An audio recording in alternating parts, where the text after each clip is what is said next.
Hello, hello. How are we doing today? Thursday. All right, all right. Live stream notice. Live stream alert sent on Discord. Music is getting paused. Scenes, they are changing. Here we are. I don't know about you, but here it's a beautiful rainy day. San Francisco. I can hear it outside. I love it. My favorite days. Someday I want to live in a place where it rains basically every day. I don't know what's wrong with me. That would be something I could be happy with, honestly. I wouldn't even really get tired of it.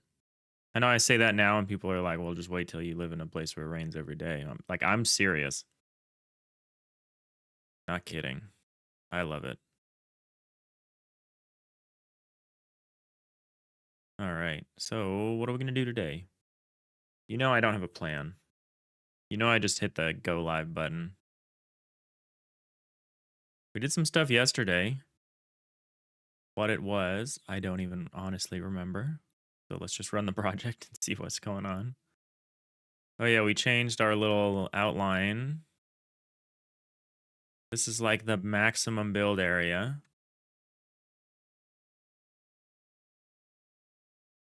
I eventually want to make this dynamic so that it moves around your construction. So that you're not forced to like reposition something by dragging it around. Like you could build something, and if you're like, oh, I want to build a wing off of this side, you could just start building it, and this dotted line, this whole area would just start shifting to the left. That's a little hard, so we're probably not going to start with that. That's something I want to do. I also want to have an internal guideline that just shows you what the area is that you're actually using. So like if we build this, and then we build another thing here, and then we build like another thing over here, I want like another set that shows you what that area is. I want another set of guidelines. That one would probably be solid. Or maybe not. Maybe we only have this set of guidelines. And it moves. I don't want to go too crazy with the guidelines. So maybe we just actually, maybe what we eventually do is have this set of guidelines grow and shrink with the construction. We have that. We have the camera that moves us down as we head down in terms of layers. I genuinely don't remember what else we did. We're working on some new versions of the door, so honestly, if I honestly might work on that today. Some new versions of the door. I'm feeling lazy. It's feeling rainy. We might spend today just animating.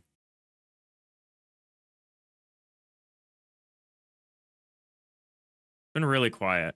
These have been quiet days, quiet streams. Wow, 8 layers is huge. I don't know why I'm doing this layer by layer. I could have done all of these layers in one go. But yeah, 8 layers is huge. These ships are going to be enormous.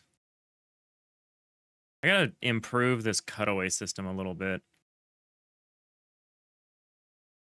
All right, let's actually do the correct thing here. So we go up 1, 2, 3, 4. And I don't know, I lost count somewhere. And then we wait. Watch, we're just gonna wait for the auto tiler to finish. It's taking a long time. It's still going. This might be too large an area for the auto. Oh, it's done now. Okay, that took like 10 to 20 seconds. Which is maybe good, because then it probably reduces the chance of like insane things happening. Like crazy weird dithering and stuff. But yeah, that took forever. And it's because it's checking this enormous, this absolutely enormous volumetric region of space. It's actually kind of hard to visualize how large this space is. But I think I like this. I think I like this in a sense. I think this is what we want. Ever since I mentioned it in kind of a throwaway statement yesterday that we were like, we're probably going for like a more RimWorld like scaled thing in terms of like attitude and space and behavior. Seems right to have this large area. Okay, see, here's the weird striping that's happening. Oh. Interesting that that's happening, like it's taking a while for that to happen. Now it's gonna correct itself. Oh, it's not updating because I'm not moving the mouse around. That's also something I need to fix. So it freaks out and then it recovers. And I actually need these systems to update.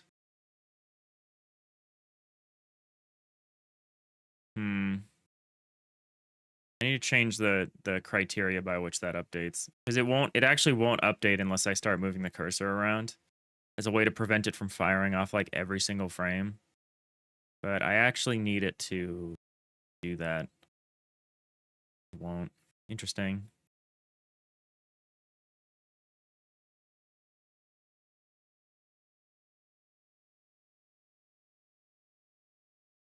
But yeah, I think today might be animation day.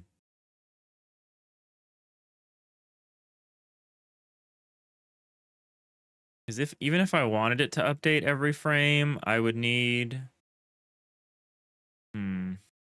I mean, it's happening on its own thread. So theoretically, it should be fine. Oh, it's because the tile system won't update. Maybe what we need to do is in the fill system. Maybe when the fill system is finished. So in this run function, we compartmentalize and everything. I should probably make this be the task. Like I do here, like public task run. I probably need to, instead of saying task.factory.startNew, fillsystem.run, I should probably just call into it. Because it's parallel, it doesn't actually need to reference this task. It could just say fill task is fillsystem.run. I probably don't need to do it this way. And then what we could do is when that task completes... Oh, well, it's too late, isn't it? Oh, we could just run the tile system. We could just guarantee to run the tile system when the fill task is completed. That would guarantee that we update the tile system, even if I'm not changing the inputs, or even if I'm not moving the cursor around. Like I'm not normally triggering, because normally we would need a tools command to come in, which I don't love this as a designation, but probably call it tiles or something instead of tools. Thing is, I already have a tile system. I don't know. I probably need to get more particular about some of this stuff. But how's everyone doing today? Everyone's having a nice day. Oh, I can hear the rain. My heater just turned off. Oh, it's coming down good. Love that. I love just the auditory nature of that.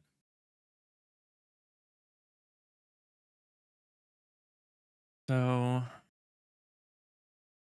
if I want to guarantee that that happens... Oh, so if there isn't a tool... Oh. Oh, okay. We won't even get here if there isn't a tool command coming in. Yeah, I need to restructure this a little bit if I want it to work that way. That's okay. We're also considering adding some threading to the GDScript side in the file unpacking phase. Because right now, unpacking all the tiles is taking like at maximum size, which is not a realistic thing, but it's taking a long time. It's taking like 40 milliseconds. If I completely fill the buildable area, then the tile unpacking phase takes like a while, and that is too long.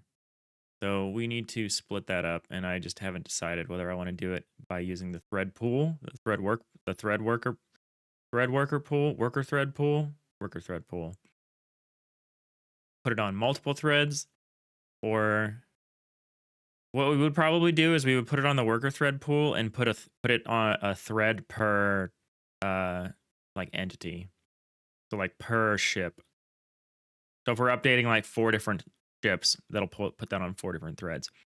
I was considering doing a thread per or not a thread per. I know it handles all the threading in the background and handles it itself as far as what it wants to do, but I was thinking like doing it per layer. Doing it per layer is probably not great. Doing it per entity is pretty good. Hey, Diginanigans, welcome in. Oh, and Scott Hopkins. A Tale of Two Scotts. How's it going? How's it going, gentlemen? Kind of thinking about what we want to work on today. I could keep working on some tasking stuff, improving the task management stuff. Or I could just do some animation. I'm kind of tempted to just do some animation today. I was supposed to do it last night, and then I just didn't. I just like stared at my computer. And like ostensibly I was working on it, but in reality I was just like watching YouTube shorts and videos. We already did the single door.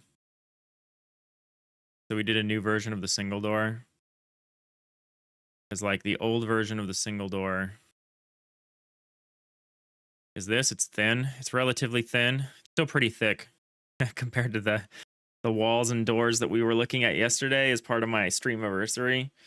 We were looking at all the stuff we did on episode 0. And it was pretty funny because nothing had thickness. They were all just like these paper thin facades. I thought that was hilarious. So this is the old version of the single door. And then for a number of reasons, I want to widen it to be the size of a whole block, which is kind of insane, but also kind of cool, I think. I like it. I like what I was able to do with the receding shadow. I enjoy that. Is it accurate? No. Does it look cool? I think so.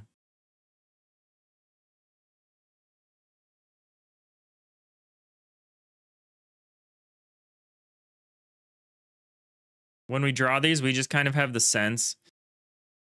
My opinion is that no matter kind of what the situation is, if we're going to be baking the lighting into these, which we may not do in the long run, but I just thought it was a fun way to do it now. We're going to presume that the lighting is coming from the viewer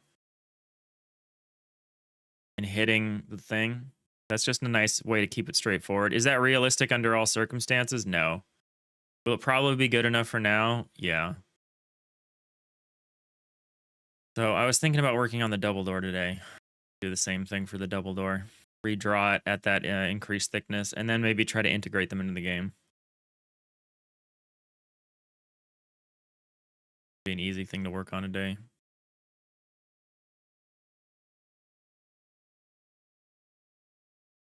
Looks great, thanks.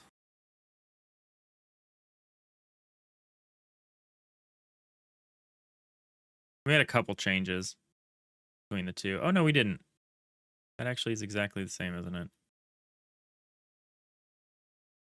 Thought for a second that I did this differently. I just redid it from scratch pretty much. It was easier to just redraw it from scratch. We are using more layers than we did last time. Don't think it needs to be technically realistic. Works well with the art style you have going so far. Yeah, I mean, I'm not ultimately going for realistic. I was just thinking the alternative is like we paint a normal map for each of these and then try to use Godot's 2D lighting. I'm just like really hesitant about doing that because of how wildly we're layering tile maps. I'm very skeptical of whether the Godot 2D lighting system can handle this. I did some tests early on, and it's really hard to get the isometric stuff working nicely with the Godot 2D lighting system.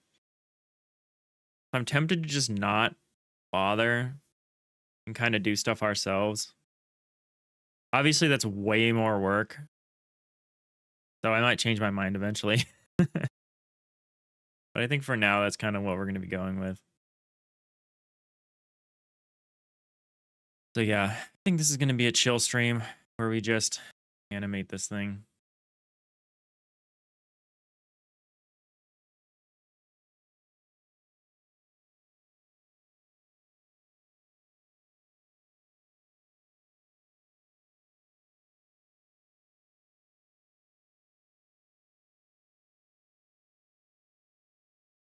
If the integration goes well, we can think about putting in the triple door.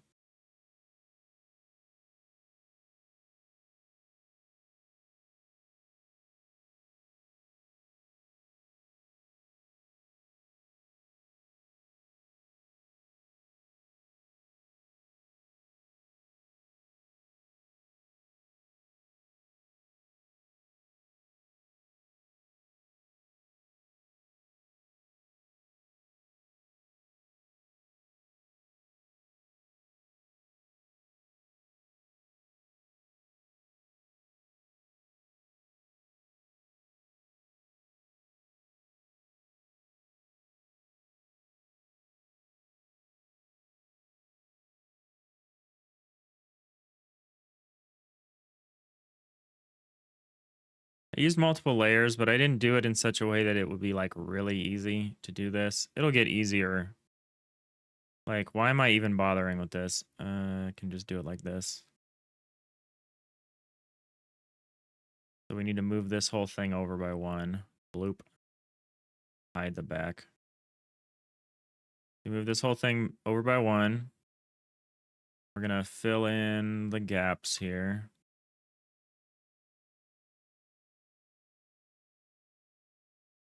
Delete that. Delete that. Turn these into black outlines.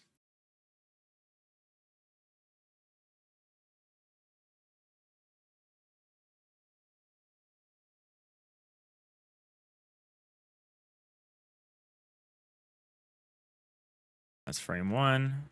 Super easy. Barely an inconvenience.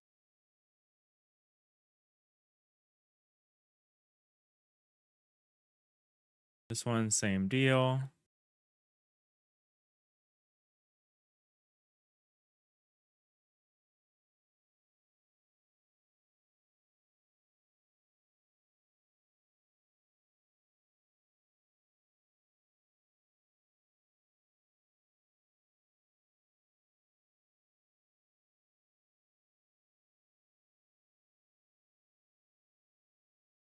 This over, bloop. Fill in the gaps. We're redoing this as the fixed outline, which is what we decided last time. This is also going to be black outline here. Okay, so now we need to actually draw the rest of the door. I forgot about doing.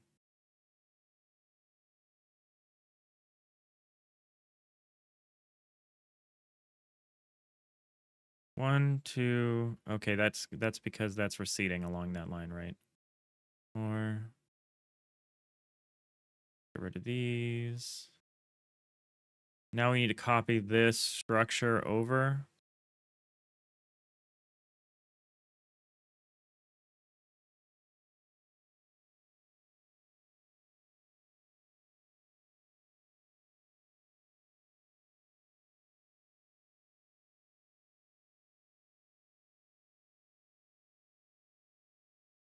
Oops. Get back there. So we're going to copy this over to here. Supposed to be like this. It is supposed to be like this. Okay, like that. Can we draw over this deal?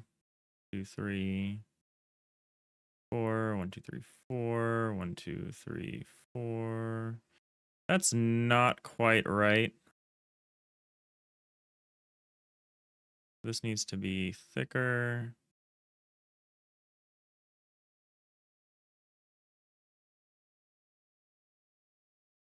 There we go. Is it more like that? No, it's like this. That feels a little wrong. Let me see what we got here. Oh, that's what we do? That's awkward looking. Can we do better than this? Maybe. So we want it to look like this. Is that what I had? Oop. 1, 2, 3. 2, 3, 4.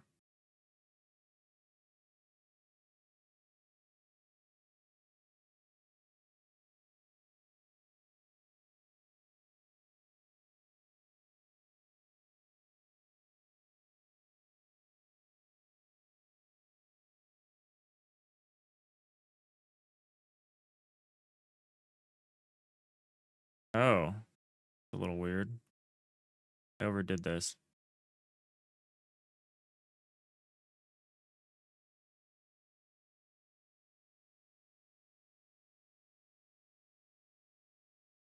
I don't know if I agree with that, but that's what I did last time, and we're gonna kind of at least look at it.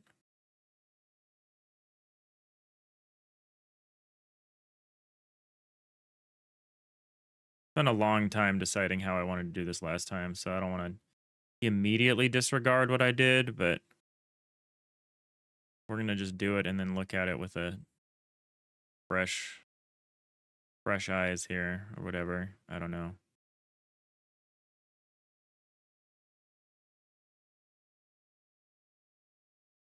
Yeah, how do I do the end part? Loop. Okay, it just goes straight over. That? No, like this. Yeah, that's not terrible. Yes.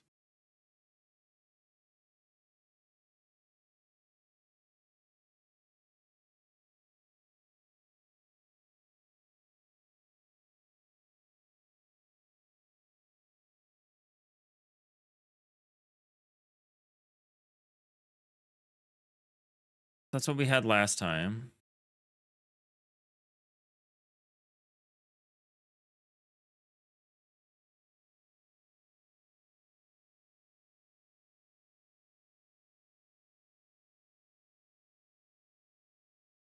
I think that's okay. Absolutely enormous. This is an absolute unit of a door. Hey, Theron Keen, how's it going?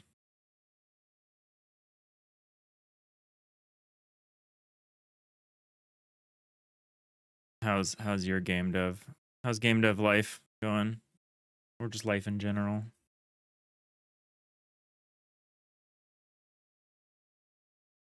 I brought my coffee over here and I forgot my water. Oops. Oopsies. Oh, did I put this on the wrong frame? I did, didn't I? That's embarrassing. Oopsies.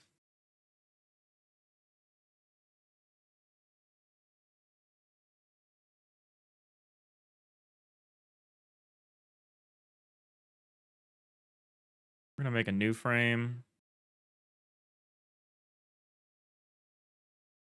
We're gonna copy this. Actually, we're gonna do it like this. We're gonna take this, copy this over, put this in frame 3, copy this over, this in frame 2, copy this again, put it back in frame 1. Oh, delete, then put it back in frame 1, and get rid of that.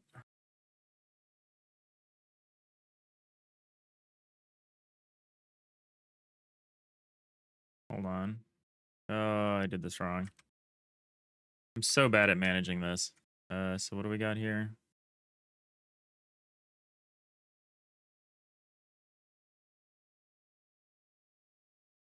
We take this. Firstly, we take this, delete it. Take this, put it in frame 2. Go back, delete this, copy this, put this in frame 1. Okay, I've corrected myself. I always make that mistake when there's only 2 frames. I start animating it in the wrong direction.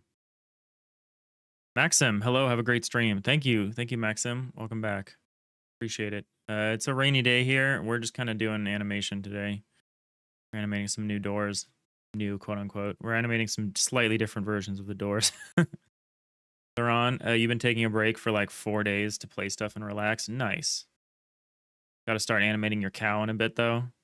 Oh, nice, nice. This is like a 3D version, right? You've like switched to like a 3D version or 3D model.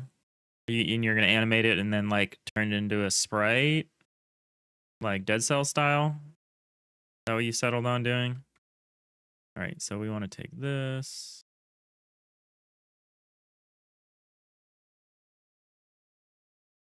Basically want to take all of this, copy this, put this in here, like right here.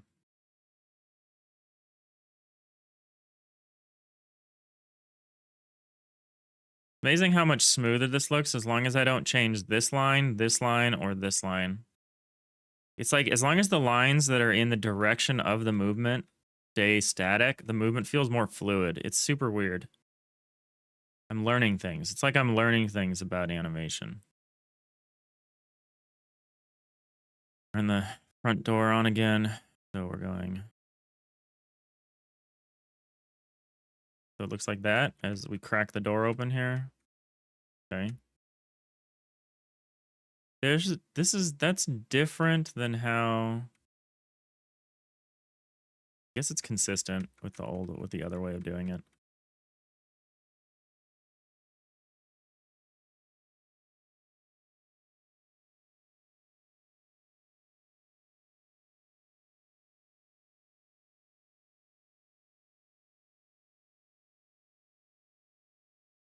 Okay, then I gotta fix the third one. So the third one, copy this over. Okay.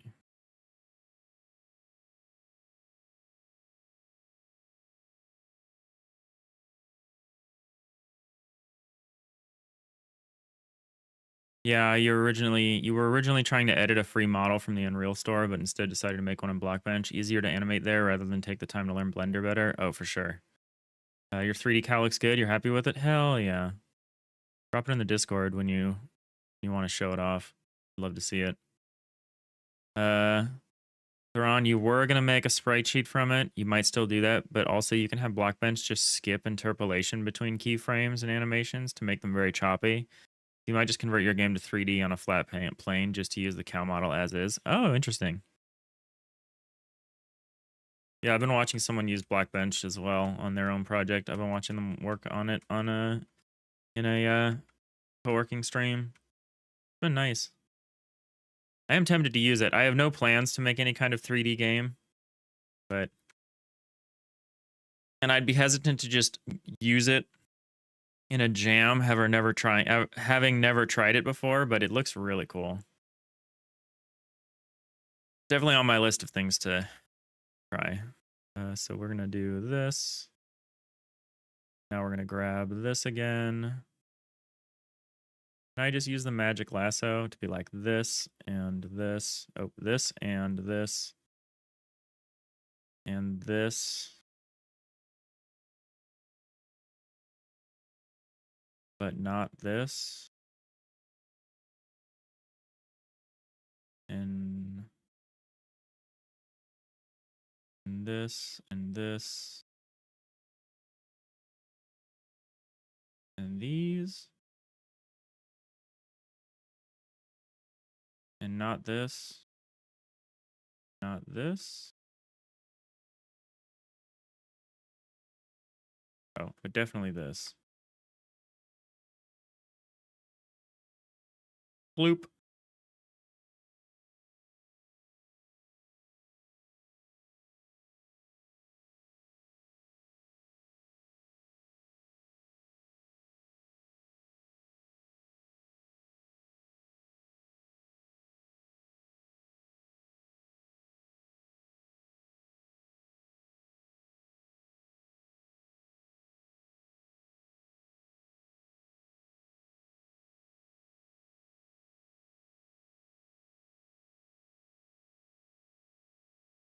Maxim, you were into game dev for some time, but you're so bad at coming up with ideas. You enjoy watching people make their games, come up with ideas, and make things work.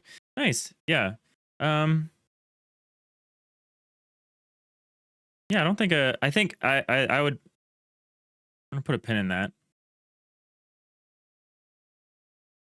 Theron Keen says if I've used Blender for more than like 8 hours, I can learn Blockbench in 5 minutes. Definitely recommend it. I have not used Blender for 8 hours. I had one person, my partner showed me how to use Blender for my last Game Jam game because I needed to modify some asset packs. So I probably used Blender for about maybe an hour or two. It was kind of crazy. Okay, so Blockbench will take 15 minutes then. Yeah, I was watching someone use it and they were discovering all the fun things about it, like how it generates UVs and stuff.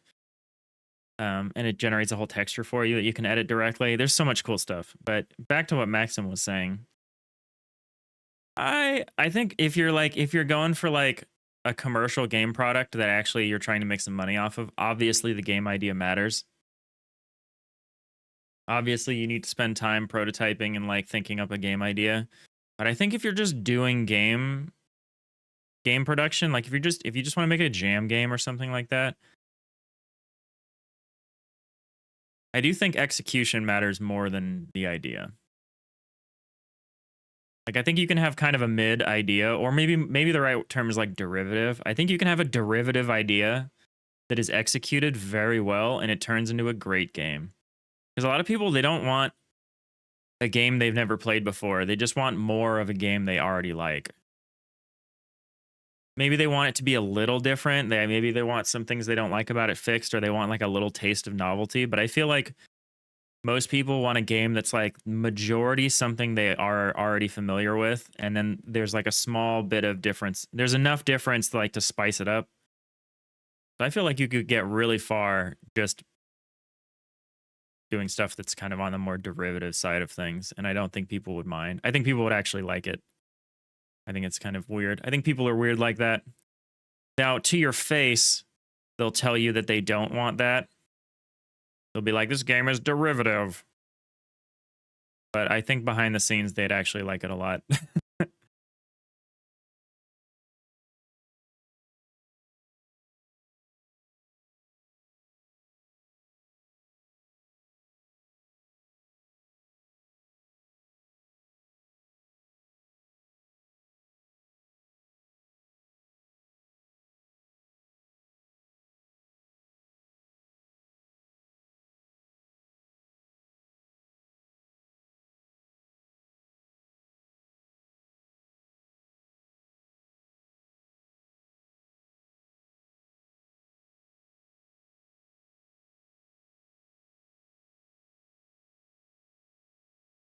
All right. Bloop.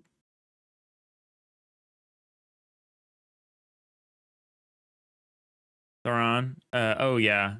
You recommend setting your UV angle limits on 360 out of 360 rather than default settings. So it will unwrap every single face to its own part of the map. Oh, okay. Might be able to find settings that generate good UV islands, but you screwed with it for like 4 hours trying to get UVs that didn't overlap. Might be suboptimal, but should never matter for a small project. Yeah, for sure. That's good advice. I will try to remember that.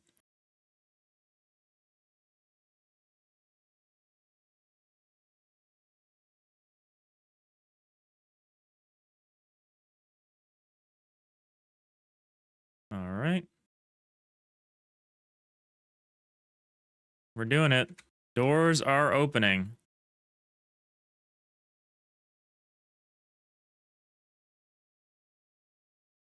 Now, when do I jump? Do I jump now or do I jump in another frame or two?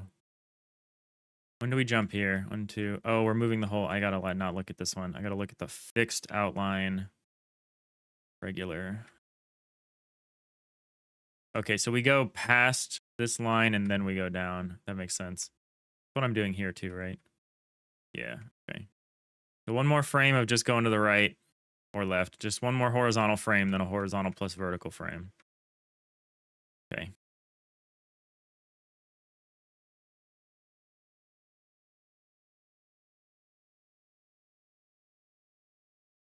I don't know if I love the way this bottom part of the door looks.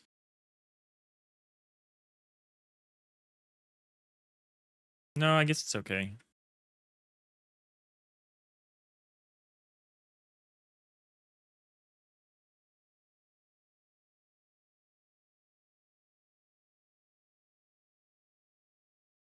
Oh yeah, I will look at the cow they're on.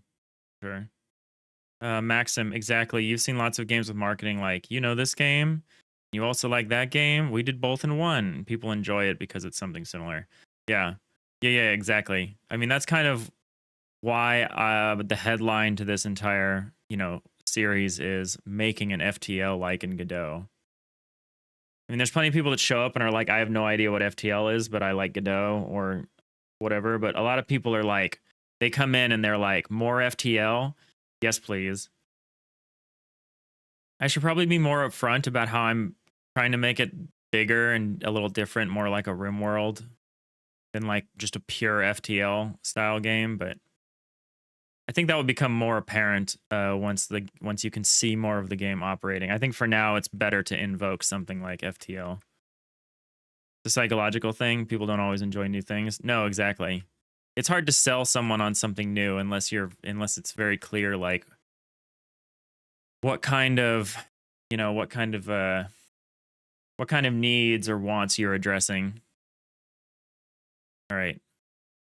Here's your cow and the cow from Diablo 2. Yeah, love the Diablo 2 cow. It's super hard to see here, but what a famous cow.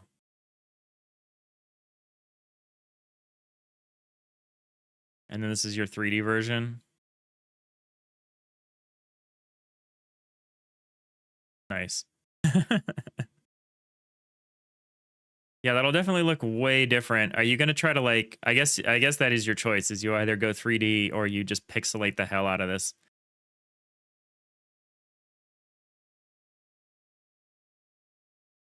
Cuz I loved your old cow. God, I'm sorry, that looks terrible with my your old cow is adorable. I love the little feet.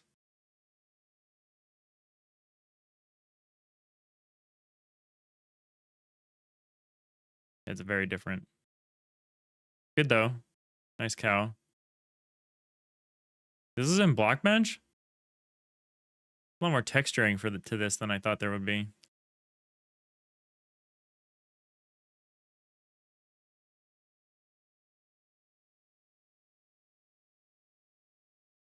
Yeah, you like the 2D cow? Yeah, I mean, I'd be tempted to do all the animations and stuff and then do the thing where you make the sprite sheets and you like downsample the sprite sheet or something and like maybe touch it up a little bit in A sprite.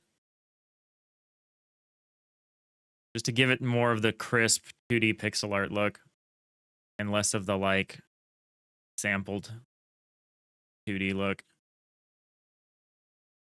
Yeah, it's definitely a hard choice.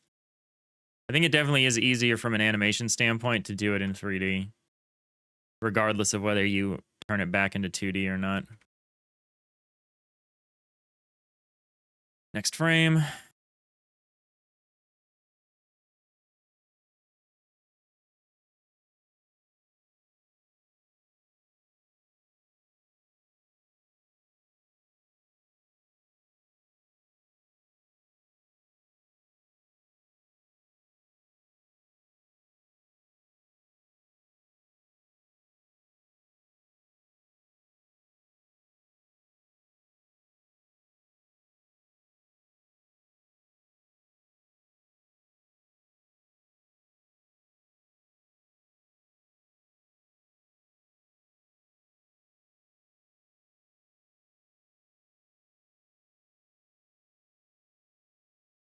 Bloop.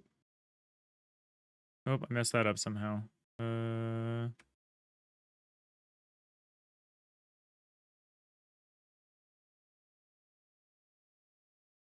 There we go.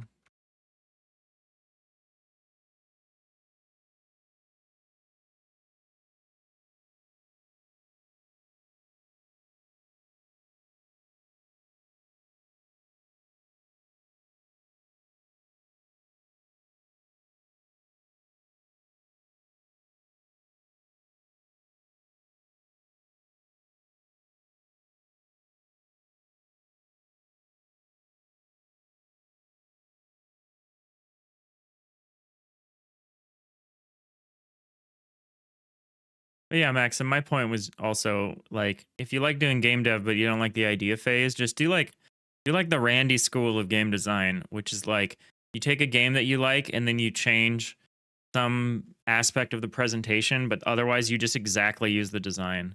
Like I think some of the examples Randy would give would be like take Factorio and instead of being top down, make it side scrolling, or like whatever, take a game that's in 2D and make it 3D, or take a game that's in 3D and make it 2D. Like you can be super successful doing stuff like that. And you hardly change the design at all.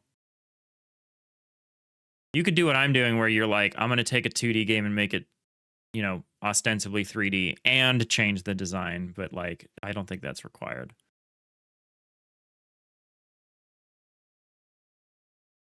I think you can still have a lot of fun that way. If you like a lot of the other stuff about game development, but not necessarily the design work, because like I'm not a game designer. Like I mean, I'm designing a game, but like I don't have the chops. I don't know how all this stuff works. I'm kind of just figuring it out. But I am leaning super heavily on existing designs to do it.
Diginanigans. Another good one is take a game that you enjoy with something about it you dislike or have an idea how to change and make that change. Yeah, just make one change.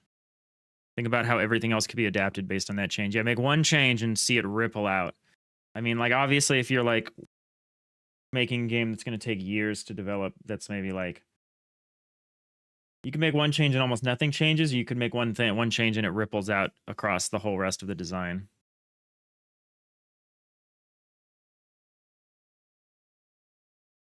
Maxim, when you were learning Godot, you were trying to make a Celeste clone just for learning purposes. That's hardcore, but also pretty cool.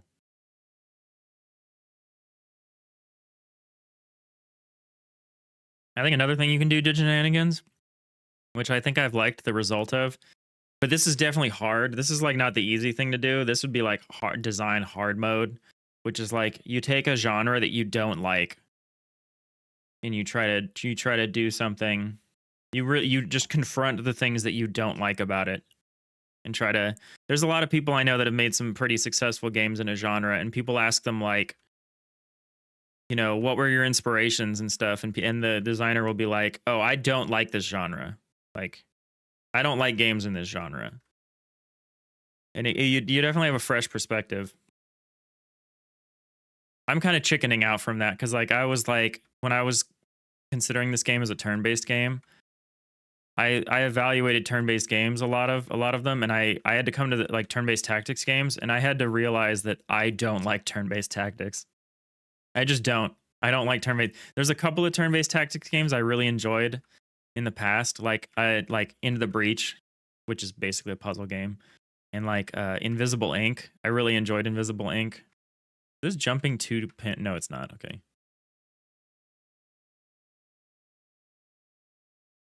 But other than those two games, I don't even really play any turn-based games nowadays, which is weird. Like there's something about the flow of real time that I just like too much. Even though I don't really play I don't play like RTS games and stuff anymore, so I don't know if I even do that. Oh, I do like Mechabellum. I don't play a lot of it nowadays, but I enjoyed that for quite a bit. I played that a lot with my friends for the last couple of years. But that's more of like a weird kind of auto battler hybrid thing. All right, so what are we doing? We're going over and down. So we need to trim off some pixels here. Maximum warp. Hey, no Jewel. How's it going?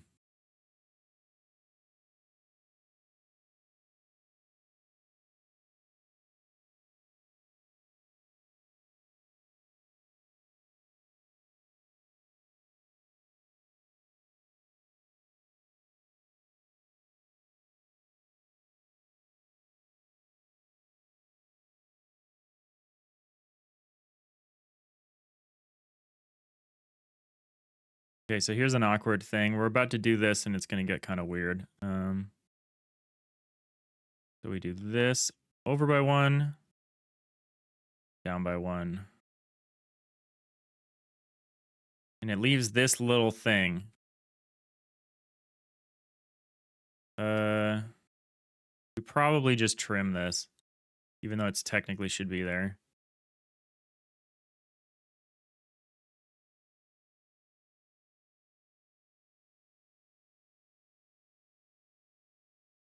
Rip the old doors. I mean, the new doors really are the same as the old doors, but yeah.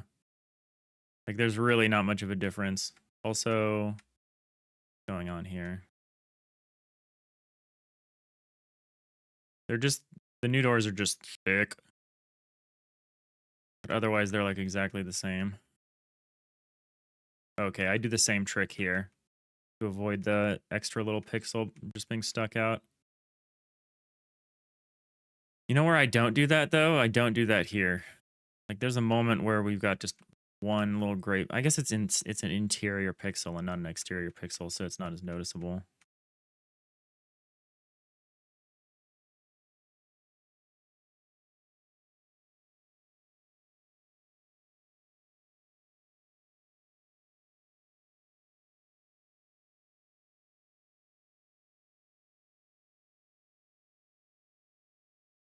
All right, so we got the hard and difficult one out of the way. We go down, left. Diginanigans, you think that heavily depends on the mindset you have. For you, one of the driving motivations is knowing that you're working on something you like even better. You do enough fixing bugs and broken things in your day job. Not as fun for you to go down the path of having to fix a whole idea that's broken. Yeah. As far as like working on a genre you don't like. Or rather, an idea you don't care for, not necessarily broken. Yeah. Maxim, you do take a lot of inspiration from game devs. Making games is such a complex task. Music, drawing, coding. You're not good at that, and making games is inspiring and challenging. Yeah, for sure. I don't do art. I'm not an artist. Before working on this game, I have not ever done art before. This scene is the very first completed piece of art that I've ever made. We made this like a year ago. Actually, over a year ago. We made this like August of 2024. No? 2023. This is like ancient. This was like my style guide. I don't do art, but I really enjoyed picking it up. I ended up liking it a lot more than I thought I would. The resolution helps a lot from having to worry about anatomy and stuff like that. I like animation more than I thought I would. I like drawing more than pixel art, at least more than I thought I would. I can't draw a circle to save my life.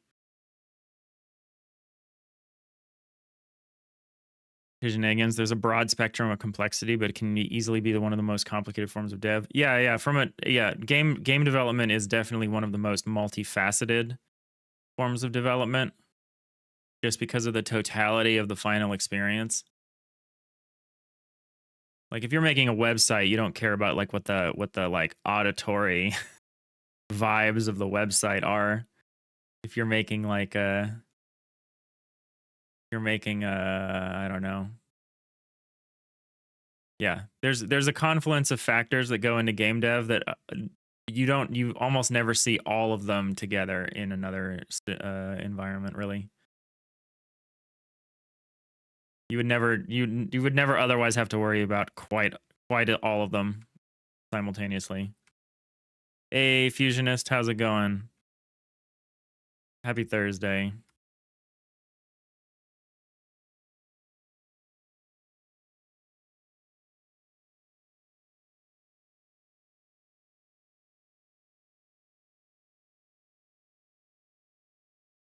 All right, now we got to go up and to the right.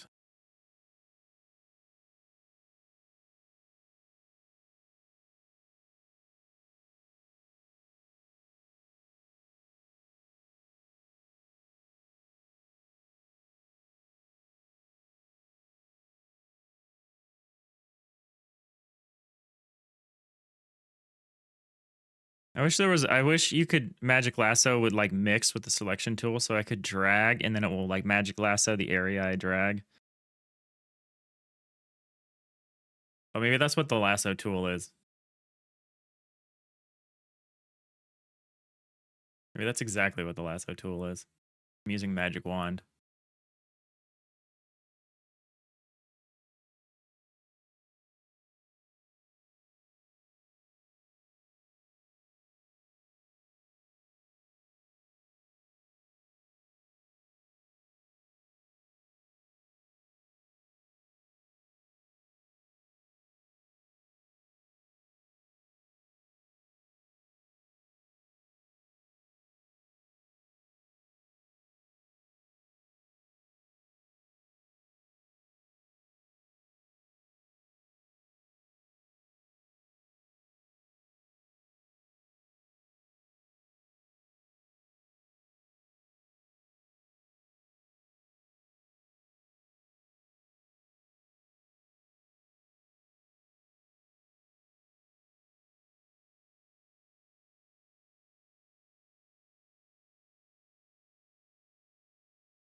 Where's the door frame? Okay, we haven't gotten to it yet. Okay. Last day of crunch. Tired. Last time you joined, I was having tile related bugs. How are they now? Oh, they're all good. Everything is good. We've wildly increased the maximum build area. And everything's good about that, except that it takes forever for some of the things. We've split a bunch of stuff off to other threads. So all we really have to do is like wait for those process things, but otherwise everything is good. We can make these just enormous things. I love the little auto camera move.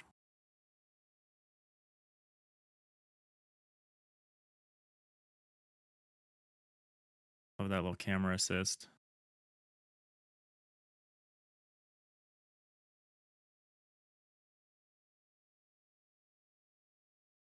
Auto tiling is all good. We are, if you'll notice, yeah, it takes a while for the flood fill system to run now. It takes like 10 seconds for the flood fill system to run. Like it's still running to fill in this gap. Seems like maybe it's taking 20 seconds. So I don't know. Maybe we want to put the flood fill on like more than one thread. I've been looking into that, and I don't understand how one would do. The only parallelized flood fill algorithm that I've seen, and that anyone has told me about, is jump flood, and jump flood is like GPU based. So I don't know if I want to do a jump flood, but we need to figure out some stuff. It doesn't really matter, but it matters a little. Matters a little bit. Yeah, what I want to do right now is make the buildable area shrink and grow with your construction up to the maximum size. So that's something I want to do soon. That's a little complicated and obviously somewhat unnecessary as long as the tool is just being used by me. We do need to save out a reduced version of the build area. Like we don't want to save the maximum build area. We just want to save the actual used build area. So I'll probably temporarily at least add a second set of guidelines that shows you the actual used area. I think in the final version, I would want it to there just to be one set of guidelines that shrink and grow with your construction.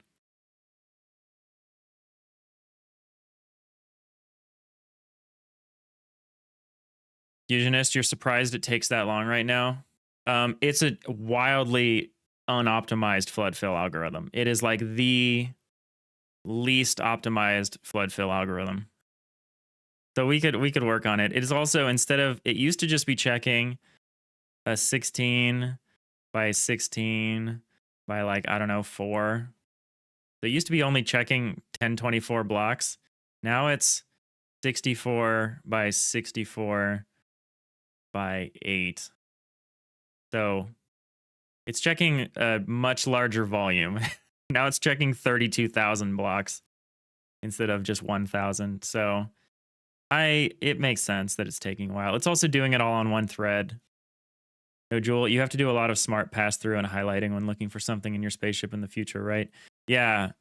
Yeah, there's the pass through stuff is fast. Pass through stuff, the auto tiling stuff happens in a frame or two. We have the flood fill on another thread besides that. And we're going to need the flood fill for some stuff. Loki Trickster, how's it going?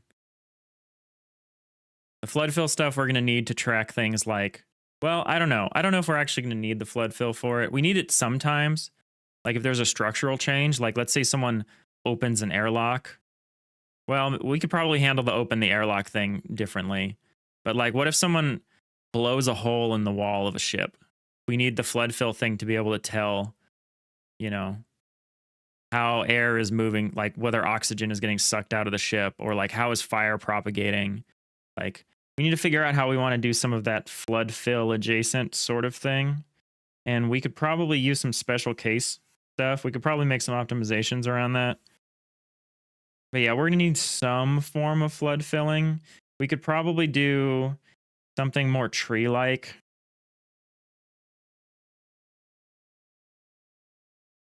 So I don't know. We'll explore that space more. Welcome back, Space Station 13. Honestly, the scope that we're operating at now is more space station level, but fine with me. It would be cool if you could go to a space station and interact with it. It'd be cool if there could be like multi-ship battles where like you're trying to fight a space station or like a battleship or something like that. Like I want to be able to support these larger constructions and these larger simulations, which is why we're stress testing at such a large level. Someday, I want to do like a Babylon 5 expansion where like you are like literal, or like Deep Space Nine or something, where like you are literally in charge of a space station. I think it's going to be harder to make that interesting because a space station doesn't move ostensibly. So like all the action comes to you. So there would be very few changes in scenery and things like that. And I think that could get I think that's harder to make interesting, but I would like to explore that in the future. A version of it like that. Maybe it would be like the equivalent of like a wave defense, where like you're trying to manage this space station and like manage its resources and stuff while you're under threat. That would be very Iliad. Like if like basically you're in charge of like the walls of Ilion, and like that's a space station or something in orbit above Ilion. Call it like the gates or something like that, like the gates of Ilion. And make that like the premise of like that mode where like you are the bulwark protecting the planet below, and like you have to fight off like waves of Achaeans or something like that. I think there's some fun stuff there we could do in like a kind of space station version of the game that takes advantage of like the immense scale that we're willing to support here.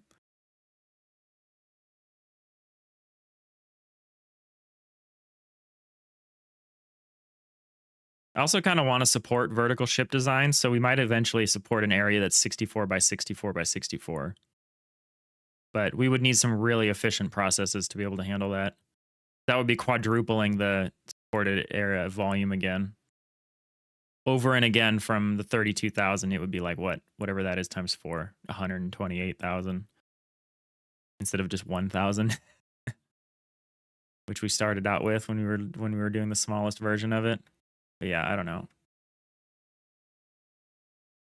I think it's important while we're early on in development to figure out where the technical limitations lie and figure out which of those limitations can be mitigated and which are like immovable. But we're not worried about that today. Today we're just kind of animating some extra thick versions of the doors. Thick with 3Cs. No, we can't wait. Hurry up. Yeah, thanks, no Joel. Just give me like another 4 or 5 years. And we'll get there.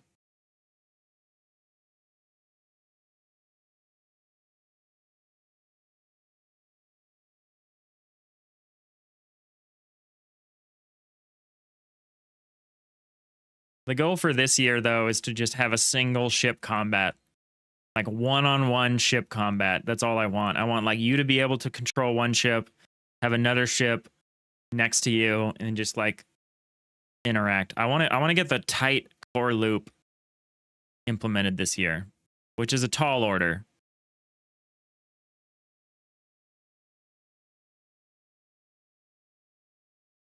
But that's what I want to see. That's what I want to see this year. Just a single core combat loop. And then we can decide more on what the like overarching like narrative connective tissue looks like. Whether it's more like a roguelike or more like an RPG or whatever, we can decide all that stuff. Or more like a strategy game. We'll take our cues from what the game is telling us at the time. So if I do this, oh, I see. Okay, it's not the lasso tool. I want like a smart lasso tool. Oh my God, what is this? I don't know how to use that. We're just gonna keep using the magic wand with the selection box to trim it down.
I know I keep asking, but I'm curious how everyone's doing. And anything anyone wants to share about what they're working on or whatever.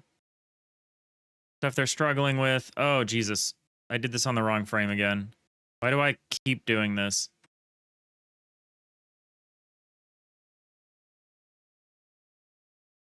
I probably could have kept the selection. Yeah, and can I just move frames? Yeah, and can I do this? Can I just do this now like that? Lord have mercy. What has happened here? Go. Okay, I don't know what's going on. Do this and then switch to the brush mode, and then what the F is all this? Is that part of the background? How is that even possible? Lock the background. Grab this. Move this over.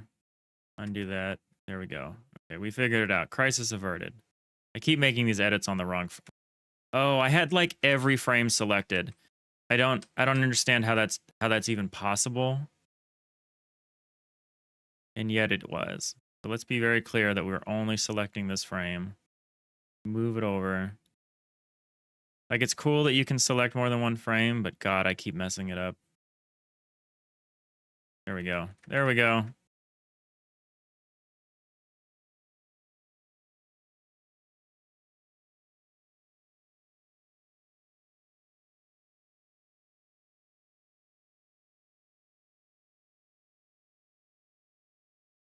Fuck Shadow, what is happening? I'm fighting with A Sprite a little bit. Full box, everything normal here. Everything normal here. Aren't we at T-4 days? Aren't we at like DEFCON 4? No, Jewel, you're working on the main menu of your game. Also, good to see you, Fox Shadow. It's been a minute. No, Jewel, you're working on the main menu of your game and hope you can release it next week. You thought you could polish the Game Jam game in 1 to 2 weeks, but now it's probably 3 to 4 weeks till you polished it. Polished is a complete rework. Yeah, that's how it goes. Yeah, I feel like the Game Jam game is either finished, like there's nothing else you could do for it, or it's going to take months of rework to make it to where you originally envisioned. Everything normal as the fire burns around you. Diginanigans, you're not bad. You got a big snowstorm overnight, so lots of shoveling. Right now, just doing more stuff. And other than that, working on your BG3 character planar more. Yeah, we had a big storm overnight. We don't get snow, but it's been raining. I've been enjoying it a lot. Fox Shadow, yeah, and A Sprite, you have to make sure you haven't had the whole frame selected or the whole layer selected. I know, it's crazy. I keep animating the wrong frame as I'm stepping through. Diginanigans right now working on a script that parses through all the bonuses you get from various passive abilities. Oh, cool, cool, cool. Storm here too. You got like 20 centimeters so far. Well, aside from the fact that I have no idea what unit of measurement a centimeter is or how to visualize it. That sounds like a decent amount of snow.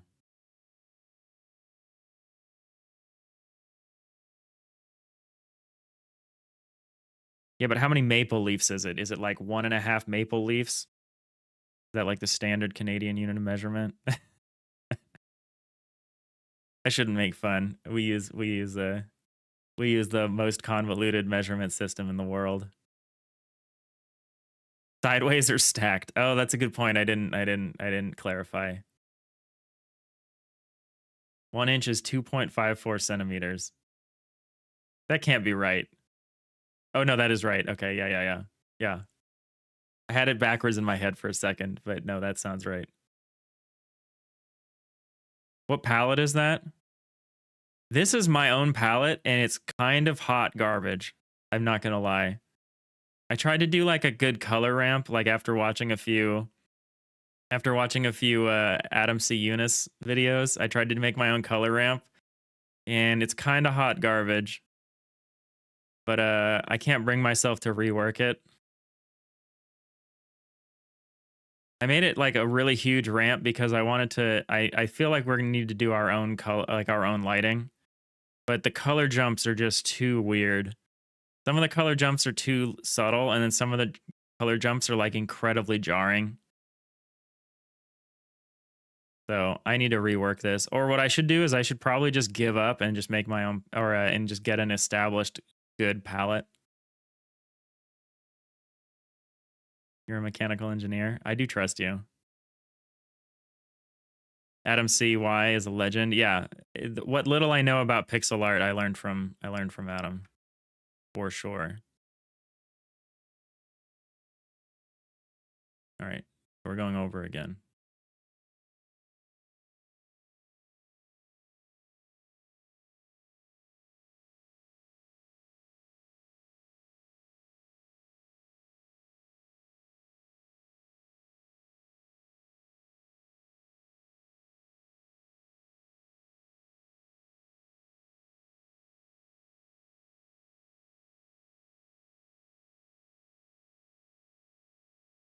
But yeah, I'm not super happy with this palette. I like aspects of it, but I think trying to do a 9 color or a 9 shade ramp was like too much.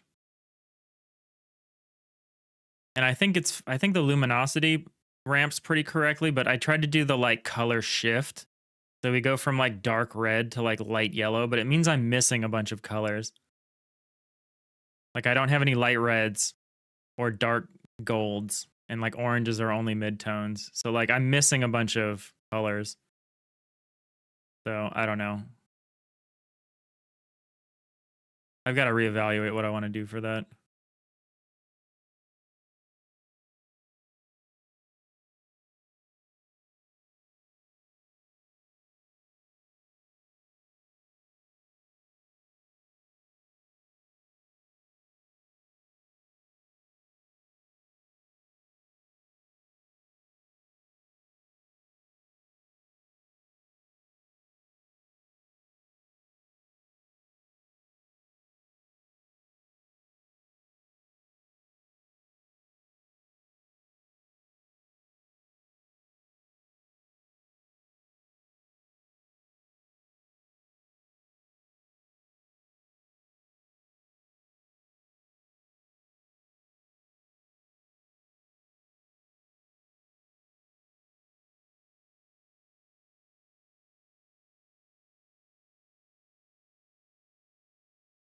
Low spec is your friend. Yeah, yeah. No, I just got to pick a palette probably.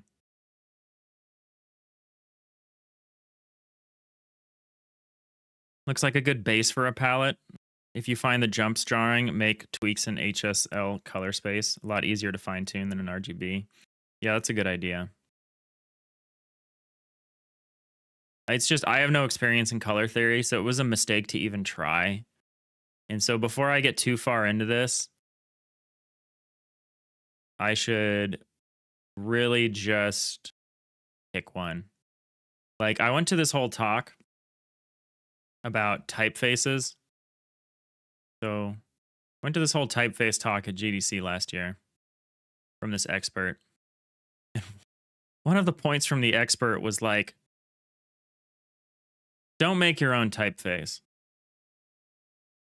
Just don't do it. I awkwardly look over at the typeface that I made, the totally custom typeface that I made and use. Where is it? DI font. Oops. Too late. I made my own typeface.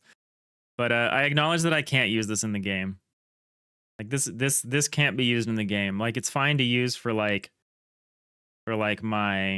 like these things, for like my title cards and stuff, and like my business cards, and like for title text it's fine. But like in the game I'm going to need to use something like silver, like something that's just good and like flexible and just like works. And I think I'm coming around to the same idea but for palettes. Like I can't make my own palette. I just need to like pick a good one that's broad enough for my purposes and not be strict about it. Like if I need to add some colors for something particular, just add the colors.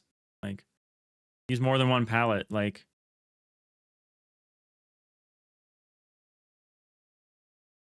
Fox Shadow was a mistake to even try. Get the fuck out. Shut your face. You're practicing it. No, I just don't. I'm not an artist. Not an artist. This is all programmer art. I have no concept of color theory. That's what I mean. Like I have no basis on which to make a decision. So anything I do is just me flailing in the dark. And it's totally fine. In fact, you should make 5 palettes by the end of the month for practice sake. Yeah, I don't feel like I have the time to commit to learning that stuff. So I should just find one that's broad, that's not too weird, but is a little weird. Something that seems good, something that seems expandable, something that obviously has very generous licensing terms.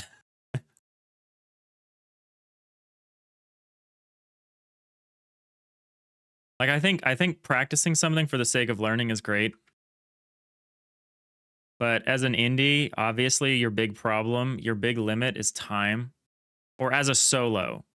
Some indies have money. But as a solo developer, your primary resource is time. And you know, sometimes you can't spend the time on what you would like to do like if we lived in a bohemian society where I didn't have to go to work and do a day job and everything, I would be happy spending months learning about typefaces and proper color theory and all this stuff. But I'm just trying to be more respectful of my time and utter lack of it.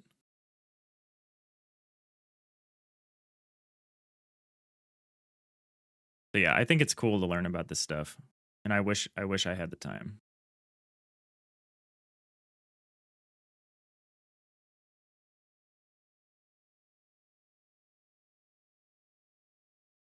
Just steal everything. That's what great artists do. Toolbox, that's what they do. You're not wrong. Great artists and also OpenAI. Just steal everything.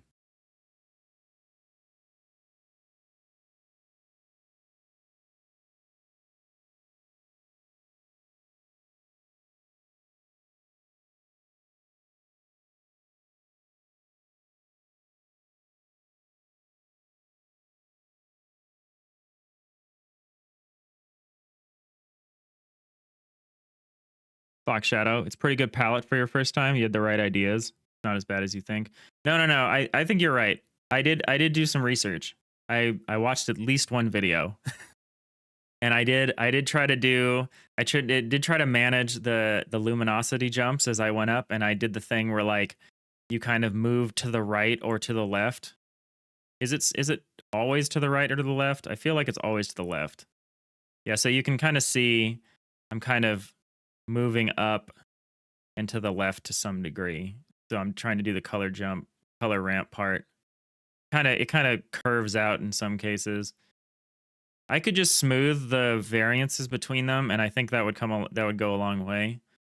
But I need to add additional ramps at least. I would want to add a ramp that starts at like dark yellow. And I don't know where that would go. I guess it would go into like a light orange. Like I would need to do more ramps. I would need to add some additional ramps to cover some of the color gaps that I have. But I don't know. If I can find a palette that meets my purposes, which has like many shades that I can use for lighting, for like static lighting, I would just go with that.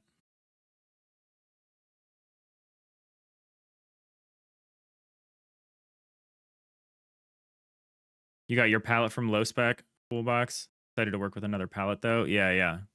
I want a huge palette.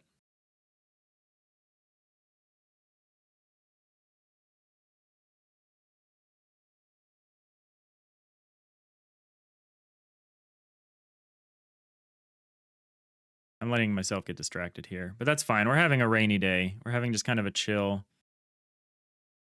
day that's kind of high on discussion and low on productivity. And I'm enjoying it actually a lot.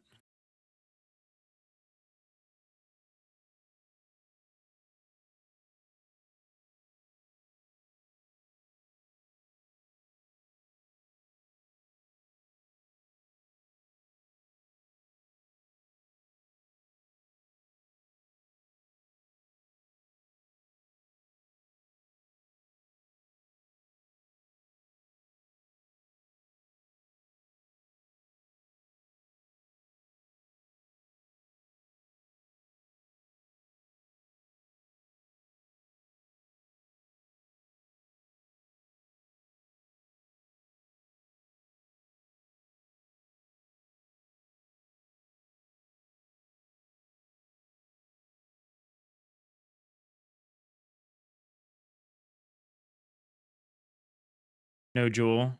Talking about ramps, will there be ramps on the spaceship? I've thought about that, No Jewel. Uh, that's way harder than maybe one would think initially because of how everything's tied to these tile map layers. It's potentially doable, especially because I think the characters, like the crew members, are not going to be in the tile map. They'll be running around as nodes. But the other thing is from our perspective. So I did a perspective test, and to like ramp up from one level to the next level would take like 3 or 4 tiles distance. Because like if you do a ramp that's too sharp, it just looks weird. And it would take like many tiles to ramp up to the next level. So like, yes, I think we will probably to some extent, but we're going to start out with just ladders. We're going to be doing ladders to start with. This is Full Box's palette. Ooh, this is nice. This is nice. See, this is the kind of thing that I want. Something that ramps up really evenly, really cleanly, has a lot of steps to it. Has some browns. You want a palette that has lots of nice brown colors. This is good. May or may not steal this. But yeah, I want a huge palette like this.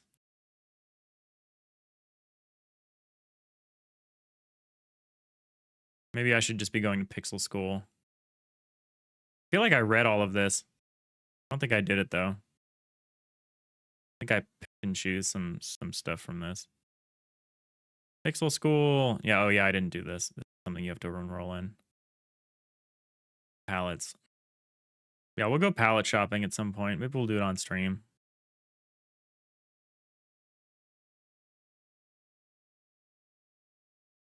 In the upper left corner, it just says no promo. Yeah, there's so many. There's so many to choose from.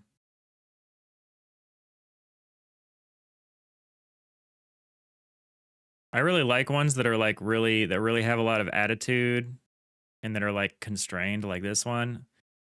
This RP Varela all-purpose one. I like this. I feel like this isn't super useful for me, but it's so cool. I love these tightly constrained palettes. No, Joel, you have a palette with 256 by 256 by 256 colors. That's hilarious. I understand the joke there.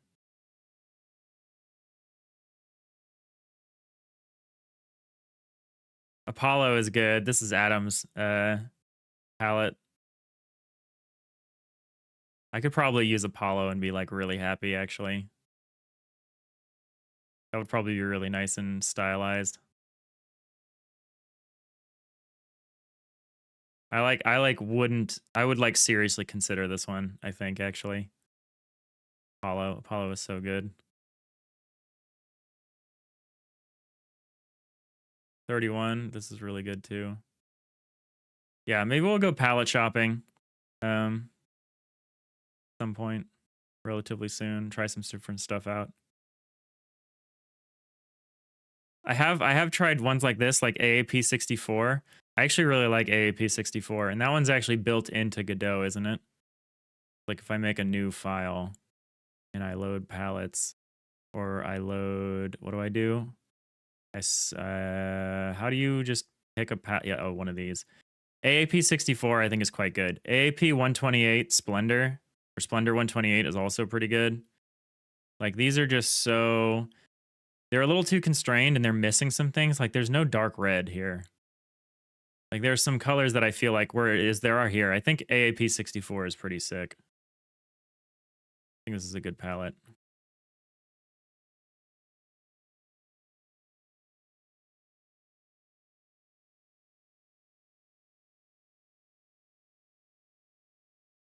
Yeah, there's so many good palettes to choose from.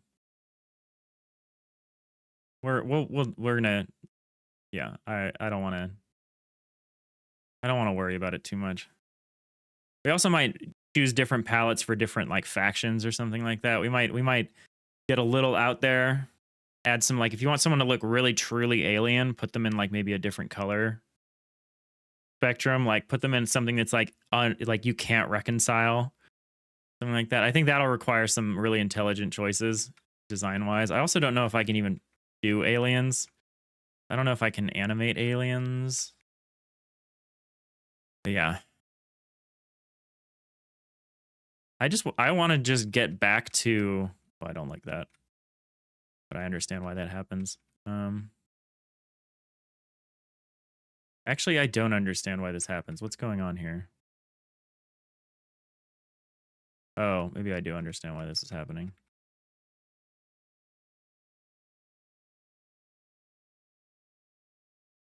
Yeah, okay.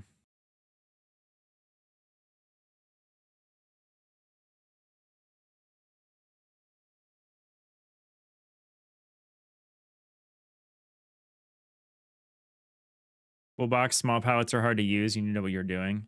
And Desga 32 is nice. Make them static blurs. Oh yeah, you could do some fun stuff. That would be funny. That'd be funny. You do some like cosmic horror stuff where you're like, you actually can't look at these aliens. You'll go insane. Like the sensors can't pick them up. They like scramble the sensors. I don't know what to tell you. They're maybe they're made of energy. I don't know. Yeah, we could do some fun stuff. We could do some fun stuff with aliens that doesn't require like tremendous amounts of animation. But I kind of want the game to be more about humanity, honestly. Like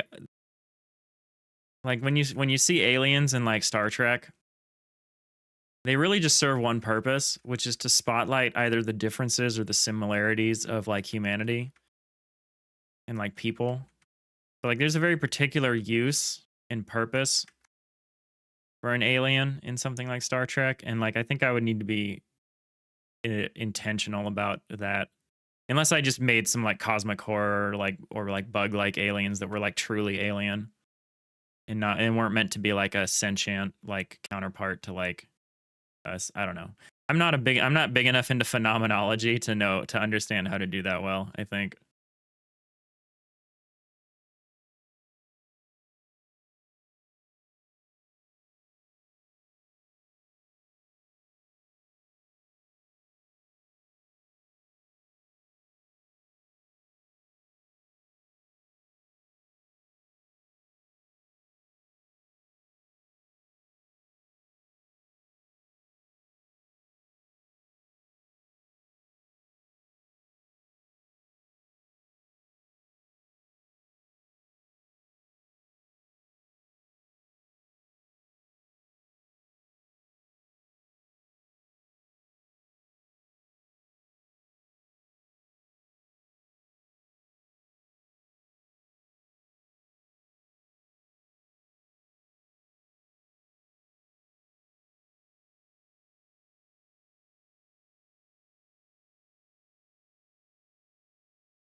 Maybe for our stream, as part of our stream tomorrow, we'll go pallet shopping.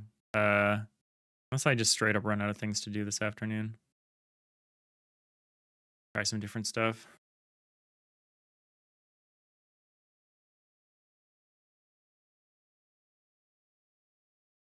I think that could be fun. Because we have been pretty light on art. Like we obviously have our style guide piece, but if you look carefully, you'll notice that things about this make no sense. Like these doors aren't tall enough. This is obviously my color palette, so obviously my color palette can be used effectively. I mean, I kind of picked and choose what I wanted. Like I was very careful about like my red shirts, my gold shirts. I was like very particular about using different ramps for different things. So like the purple is like the floor ramp is purple.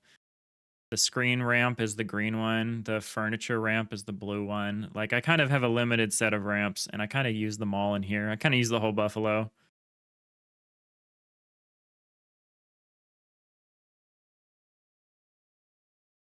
Which was good, but we'll probably end up having a very different visual identity once we actually start getting things in here. Like, I don't know if we're ever going to go back to these like owled like walls or whatever these are. Kind of weird wall ramp things. I don't know what these are. I think it was to make up for the fact that like the screens were jutted out and tilted down.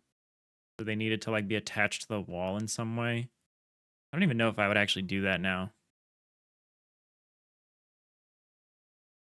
Although I do enjoy my curved screen here.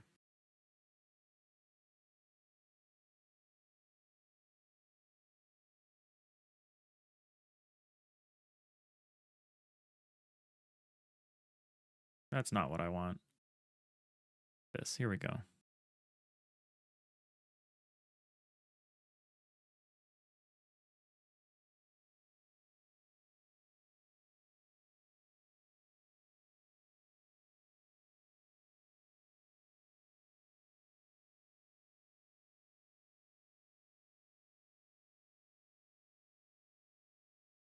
Shenanigans, you think it works well, honestly. It's got a very stylized look to it. Has a fair bit of contrast and feels very spacey and modern. Yeah, I think it worked out in that context. I think it works great as a single piece. I don't feel like it's extensible throughout the entire project. I feel like it's a little too limited. So I don't know. We'll see. I feel like it has some consistency issues, all of which could be addressed.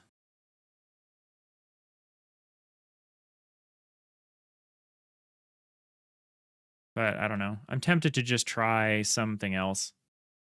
We're very much not like a pre-made kind of operation here. Like we pretty much roll our own versions of everything. But I feel like there is a limit to the amount that you can do that, especially depending on your expertise,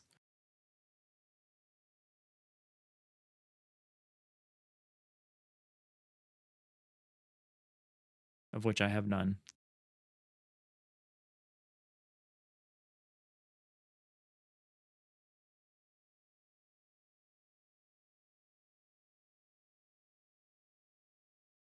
Toolbox, you've just finished playing Gnorp the other day, and my art makes you think of that a little bit.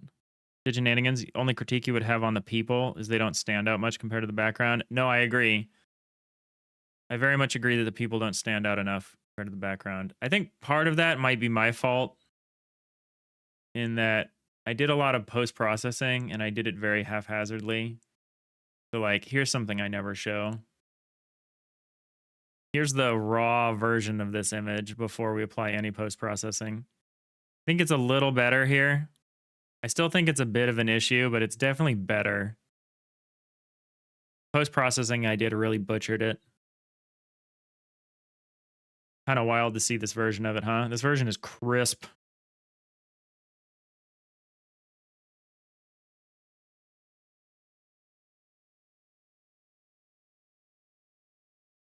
It's better in some ways and worse in the others. But yeah, I definitely have some issues as far as contrast. Like I don't think I put this through a black and white pass to like check the contrast before I like finished it. I don't think I did that. But yeah, that's very different than this version. I don't think it's a lot better, but it's different, that's for sure. I do like some of these post processing. Like I'll be excited to try applying some of these like noise and stuff in Godot eventually. Hey, Leandro, good to see you. Toolbox mentioned Gnorp. The Gnorp apologue.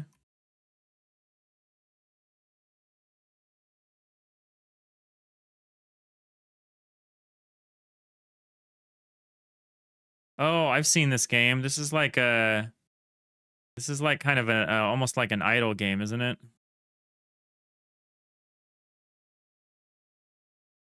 And toolbar is like covering up most of the gameplay. Damn it, Steam. Get out of here. Brought it back. There we go. Yeah, I've seen this. This looks awesome. I don't understand it, but it looks awesome. Good for them. 7K overwhelmingly positive ratings. Yeah, I have a friend who's working on like some idle games and they talk about this game all the time.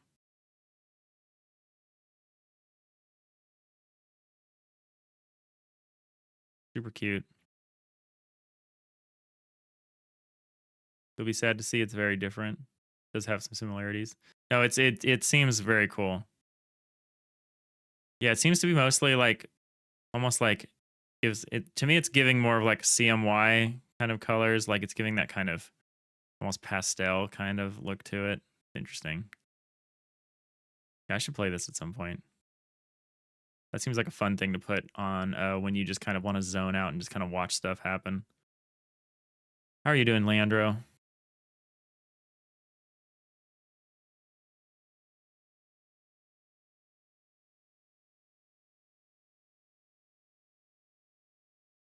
Nice to see people in here with a variety of Digital Iliad sub badges. Really nice. Still getting used to that idea. Doing great. What about me? Pretty good. Yesterday was our 1-year stream anniversary. It was 1 year since we started episode 0. And, you know, in some ways we've come a long way, and in other ways it seems like we're barely getting started.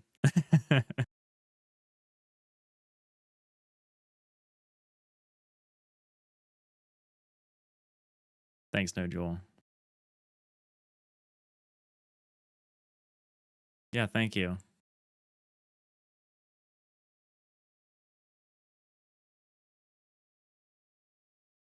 We only managed to do 150 episodes in like the last year, partly because we got distracted and we kept doing game jams.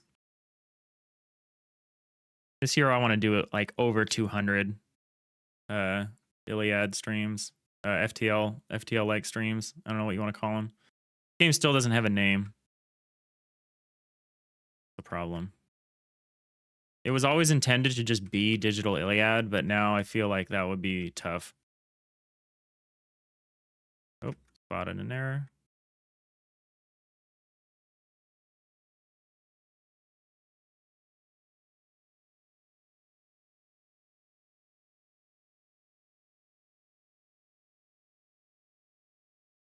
All right, now it's time to do an over and a horizontal and vertical move. Excuse me. We still haven't reached the door frame. No, we have not. Are we ever going to reach the door frame? Oh, we will now. We will just right now. I see.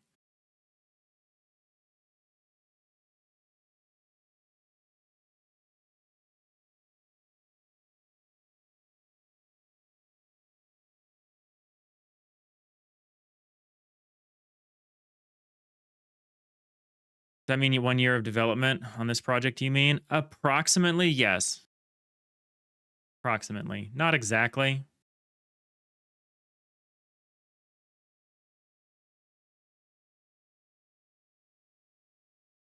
If you flip through episode 0 at some point, you can kind of see how rough it was. We came a crazy long way.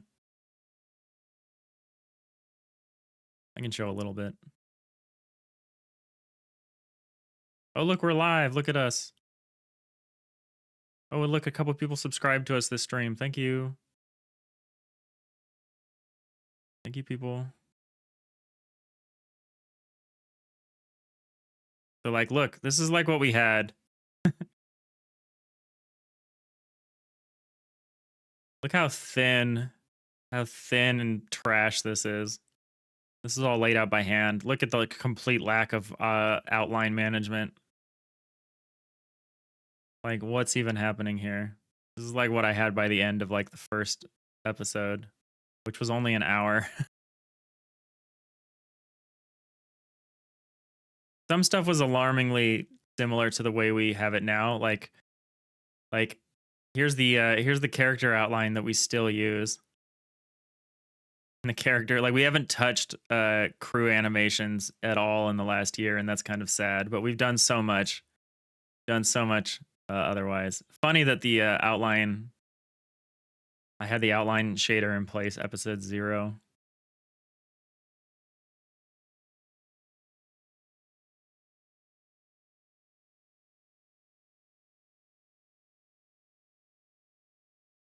We had doors though. I know. I actually think the doors worked too. I think in episode 1 or 2 we had the character running around. In like one of the first few episodes, we implemented like a really shitty, simple pathfinding system, and we had people running around opening doors. It's taking us a long time to get back there, but we will get back there. There's some stuff that we want to do that required the construction of immense infrastructure. But we're getting towards the end of that phase. We really are. I swear we are. Okay, so is this where start to erase things? It kind of is, probably. Wait, 1, 2, 3, 4. Grab this. Grab these. I actually don't, this maybe needs to be done by hand, so. Actually, let's just do this and then fix it. not you. Not you. You. You. Or you.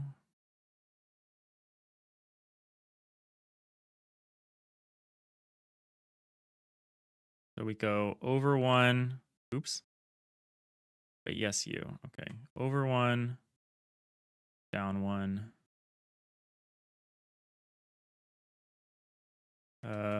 Not quite. So get rid of these. Over 1. Down 1. Yeah, I just need to fix this. Now we fix it. So you are like that. We need to put these back in.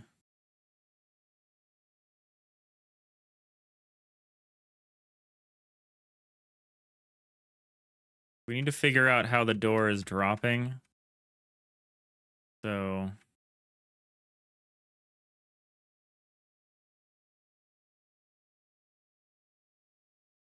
everything above this goes away.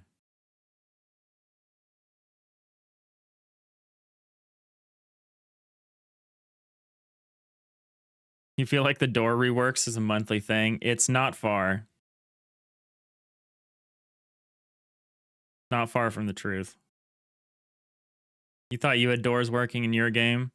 You did some testing last week? Nothing works anymore? Oh no. You're considering just removing that and making them open automatically? Yeah, that's what our doors do, quote unquote. That was how I set up the doors. Was the character would just get to the tile in front of the door and it would tell the door to open and they would wait there until the door opened and then they would go through.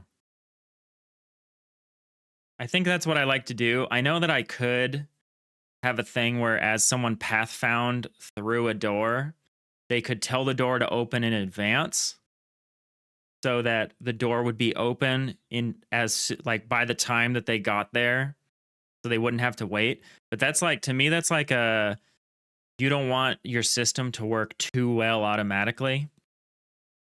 So what I like about this is like if you just pathfind to the other side of a door, the character will get up to the door, stop, wait for the door to open, and then get moving again. So it would be up to you, the player, to be like, I'm going to time this door opening just right. I'm going to open this door in advance and then close it right behind them. Like, I think that's the kind of things that you want the player to have to do.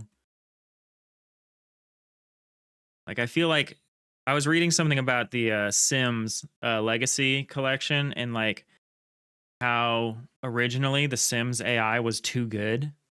And the Sims AI was so good that you never actually needed to give the Sims any commands. They would just take care of all their needs, which is why they changed the Sims AI method. So instead of just picking the best, most important thing to do, they would pick randomly amongst a set of available options, which is why your Sim would like need to go to the bathroom, but instead they'd go like make a sandwich. And then they'd make the sandwich, but instead of eating the sandwich, they'd like go take a shower.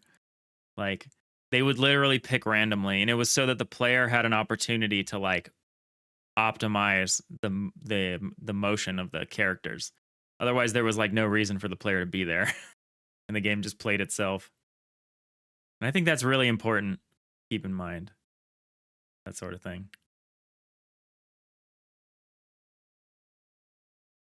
Do I want it like this or this? I need to look how the other door works.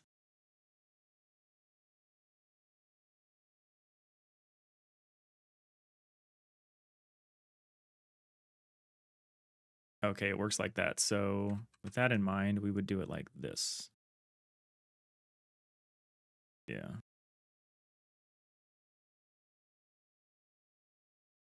Oh, I messed this up somehow.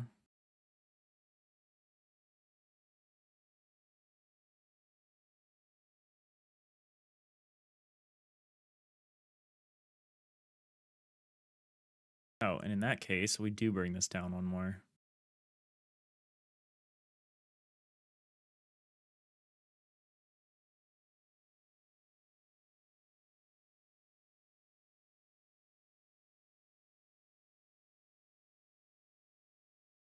It's a pretty jarring change, but I think it's correct.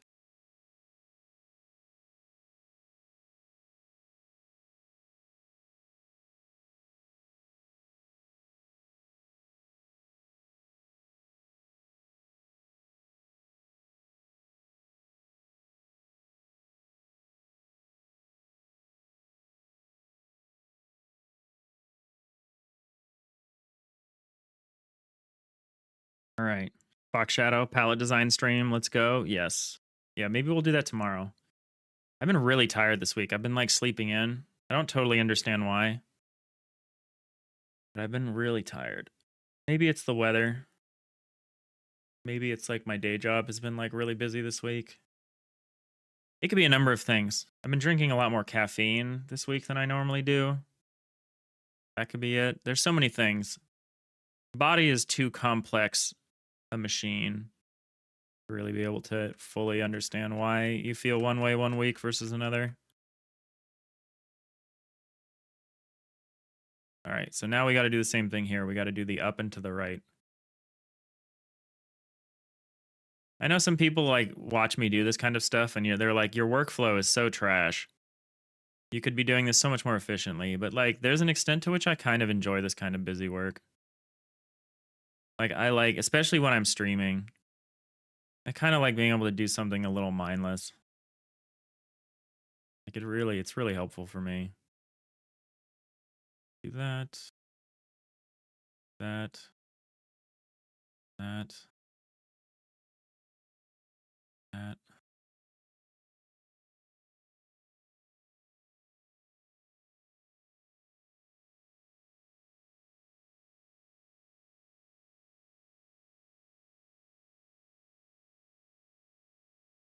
Just blame the stars.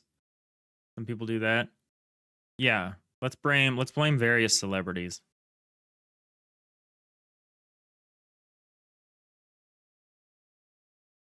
Like damn you, Willem Dafoe. I love Willem Dafoe. I would never blame him for anything.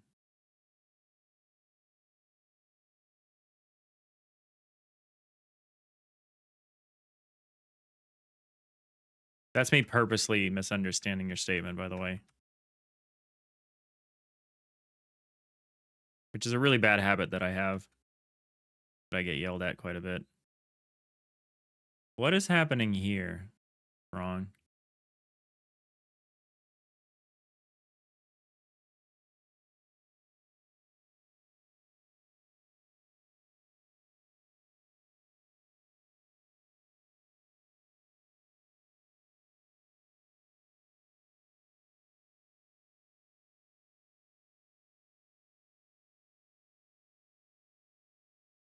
All right. We got it. We got it. We're doing this. We're opening the door. I really don't love this frame where it looks like that's not moving. But there's not much we can do about that. It'll be so quick, people aren't even going to really notice it. It's just a weird little 2-frame hitch. You don't notice unless you're looking for it.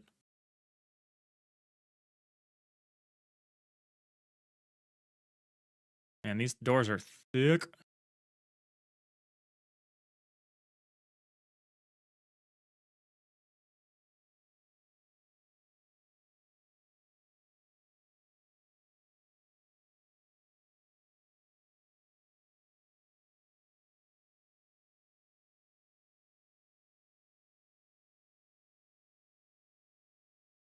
New frame. Okay, so now are we near the door frame? Yeah, now we should start to see the effect of the door frame. The back door frame, I mean, because we're going to start receding into the door frame. And we want to... We'll do another pass where we add some shadows for that effect. That's what we do on our single door. We have some lighting set up for as the door recedes into the frame. It's a little weird the way we have it set up, but I think it looks fine. I could probably make it more severe, but if the light source is coming from us, from the camera, then I don't want to go too... I want to just suggest the fact that this is recessed into like a cavity.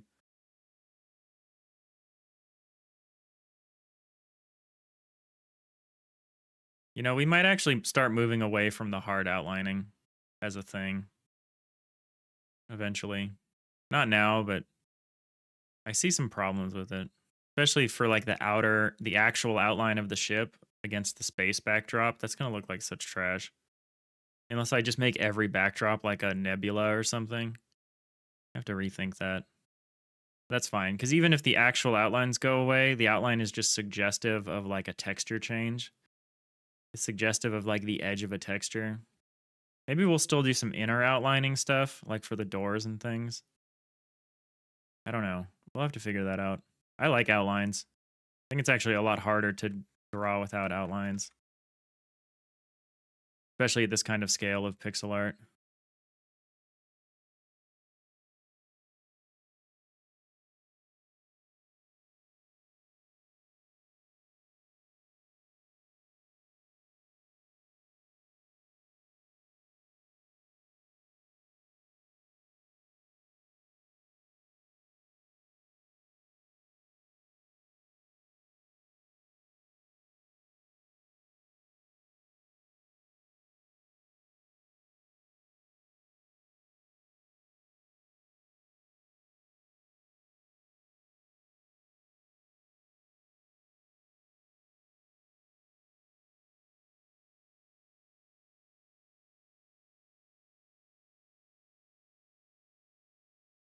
Gotta go. Good weekend, folks. Thanks, Leandro. I hope you have a good weekend as well. Take it easy.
Loop.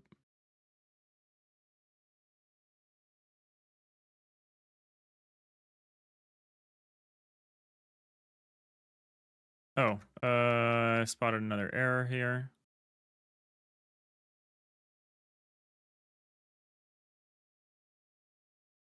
Go.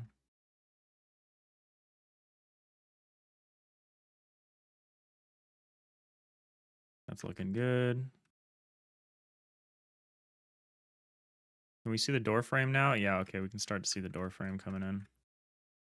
That's like the frame that that's like almost the recess that the door starts to disappear into.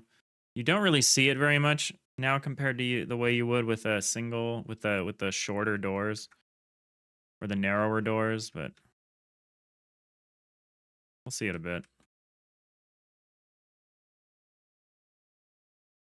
There are gonna be some nice advantages to doing the doors this way. Full tile doors.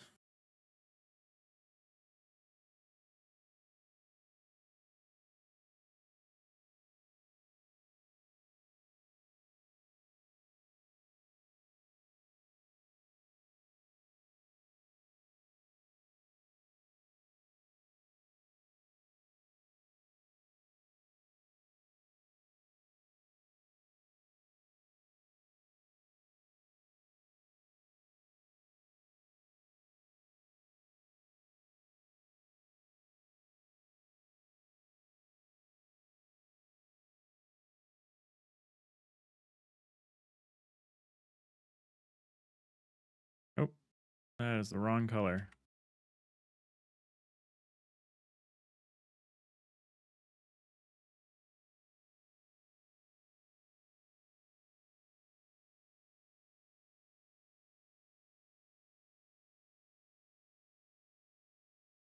Oh, we got ads coming in a minute. We're just chilling though. We're just continuing to work on this animation. I don't remember how many frames this is, but it's a lot. 18 frames. Gets easier. Gets easier over time. Triple door is gonna suck. The triple door is like 27 frames, I think. We're not going to do that one right now.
I don't have a tremendous amount to talk about right now, but after the ads or now, if anyone has any questions or comments or things I want to talk about, kickstart discussion. That's cool. I'm just animating, I'm just chilling. Sometimes I have lots to talk about, and sometimes I really don't.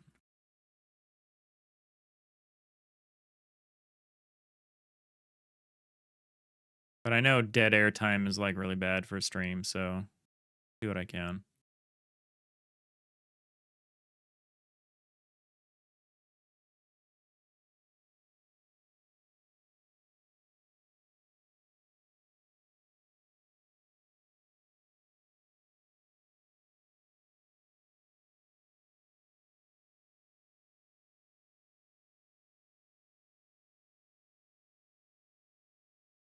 Move this over, bloop.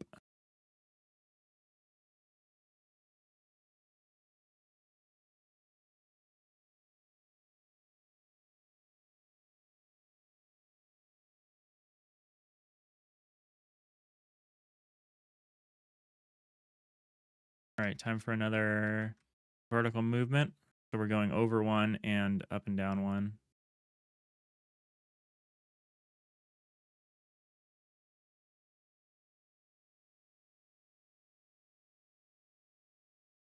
I gotta evaluate my my posture during these streams. I stay on the whole stream, but for the last couple of days, I've been getting like shoulder pain. Maybe I just need to do more shoulder movements while we're streaming, just to roll my shoulders a little more.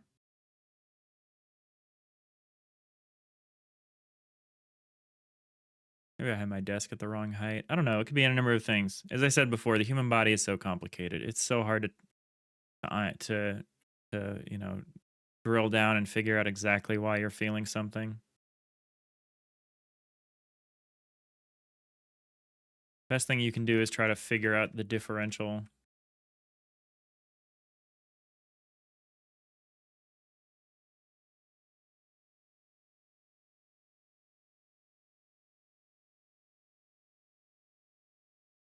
Okay, we're starting to see the door frame in the background. Right now, the problem is that the door frame is like the same color as the door. I would like some more darker shades. It'll be more obvious when we start texturing things. I guess that's one reason to keep the outlines, is to make it clear that there's a distinction even if the textures don't really change. This game is going to look really weird once we start texturing things, in my mind, cuz like it's been just solid block colors for so long. It's going to be so weird once we start to have some variety to it. We might keep solid colors for a lot of things, or make the differences blockier and like more subtle. I don't know. I don't know what that's gonna look like. I think that's gonna be really interesting to see.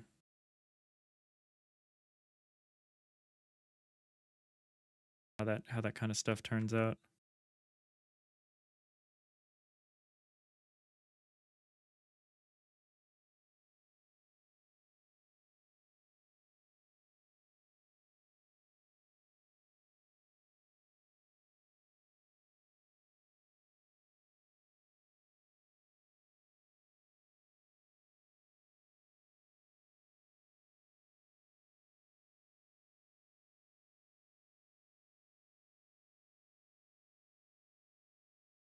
Oh wait, we're going down as well. I forgot. So now that we did this, we have to also go down.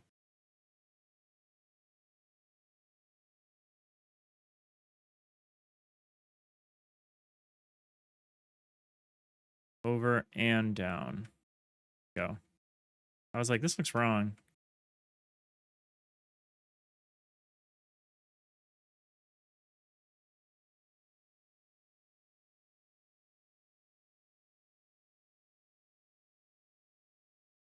That's right.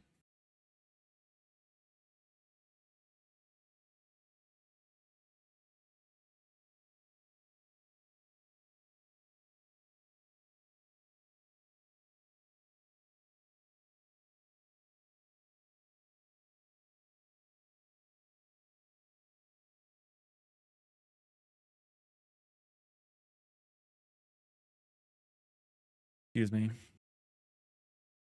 The yawns. I've got the yawns.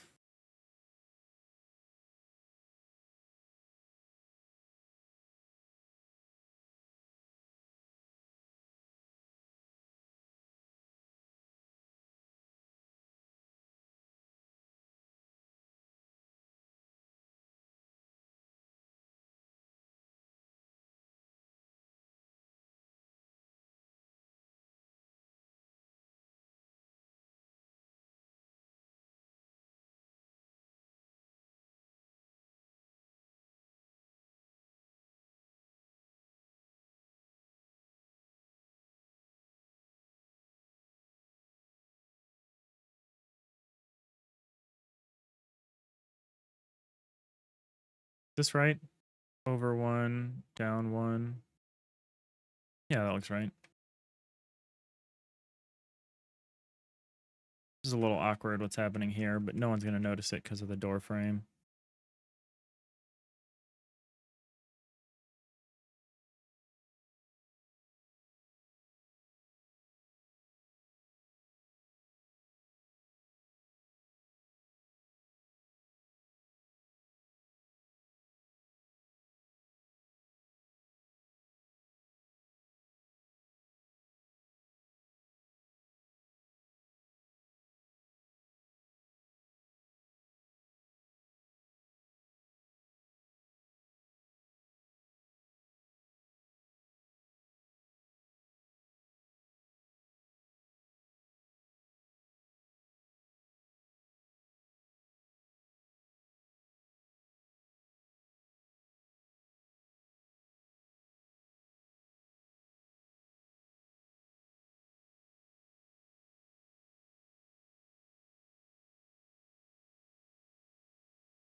This seems like maybe I went too far here.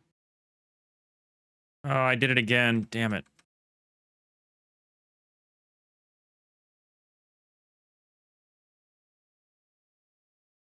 Animated the wrong frame. Did I get it right now? Boop. Yeah, okay.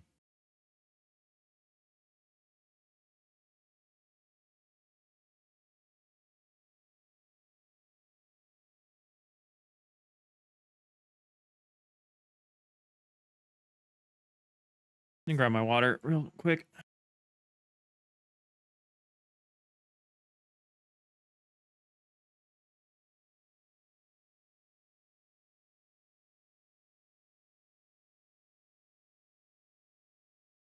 Oh, that's good. Been just drinking coffee all morning. Good to drink water sometimes. Not all the time, you know. There's such a thing as too much of a good thing. You can never have too much coffee. That's just facts.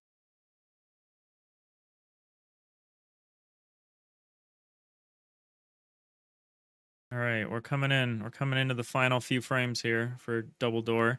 Then we're going to put these two doors in the game and see how we like them compared to the old doors. I mean, I say that as if there's an option between choosing between the two, but we're definitely going with these.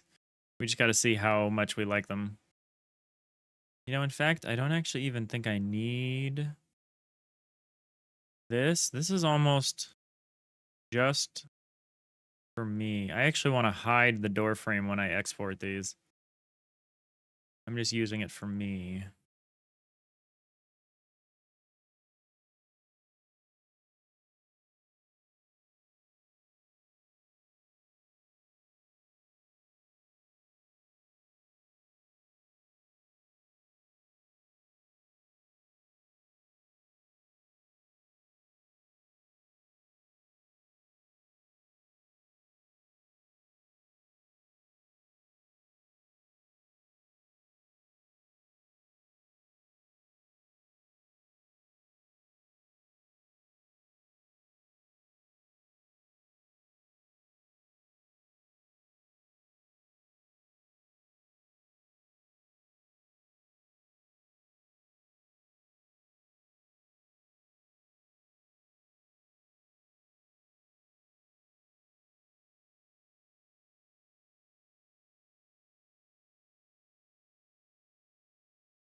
Animating doors, doors, doors, doors.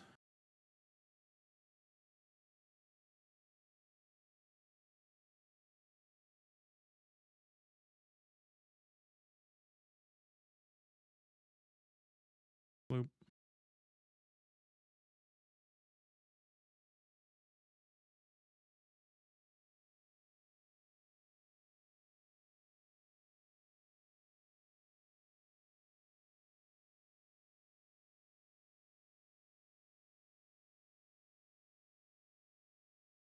2 more frames, I think. Yeah, 1 more vertical and then 1 more horizontal.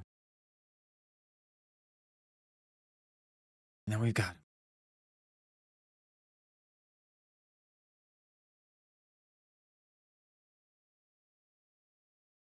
That said, I'm gonna need to go back and do the flipped version of both of these doors, which is gonna be rough.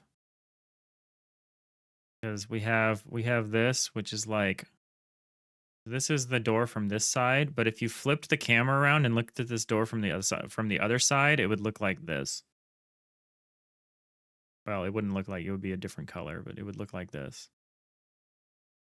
Because these doors are like this kind of S curve. So I actually have to do the same thing on the other side. But that's fine. I'll do that some other time. It seems to take about 2 hours to do each of these doors. Which is rough because it means redoing the doors is like a couple days work. But that's game dev. You do something, you change your mind about it, you redo it. Change your mind back, you redo it again. As long as you're moving forward, or at least sideways, something's happening.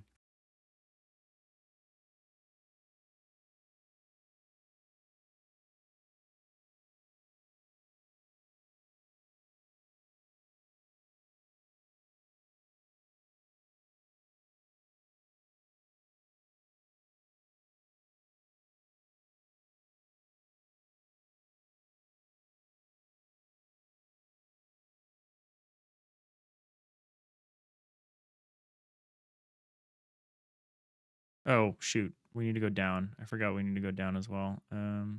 This, this, this, down one. There we go.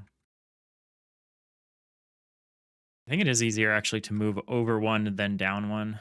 Instead of I keep trying to do it at the same time or do both at the same time. It's definitely easier to make them separate transforms.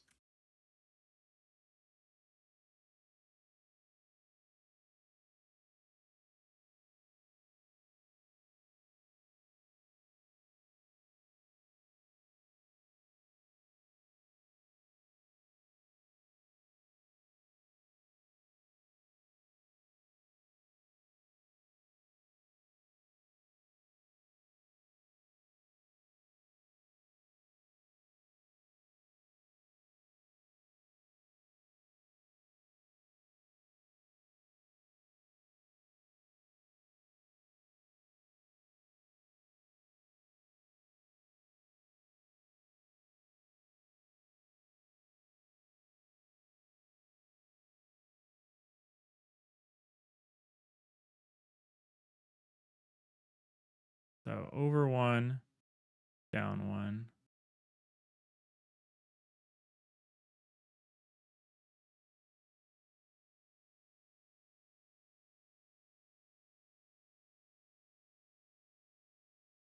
Okay, and then one more.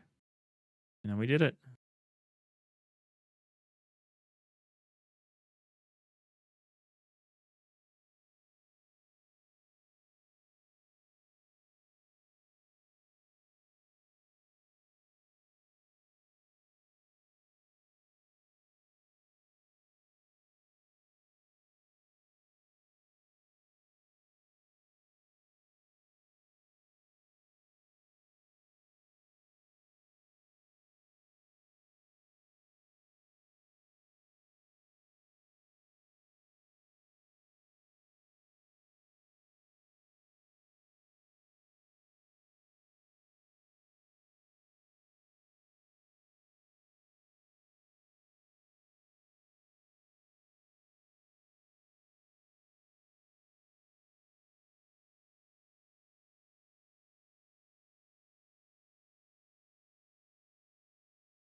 All right, that's the animation. We need to do the lighting and the... Yeah, we just need to do some shadowing now. That should be pretty easy. Pretty used to that part.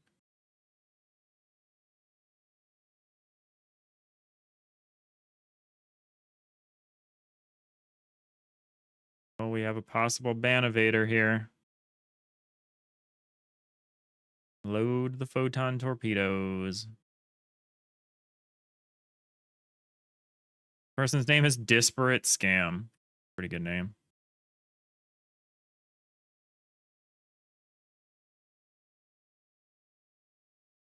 All right. Fire one ready.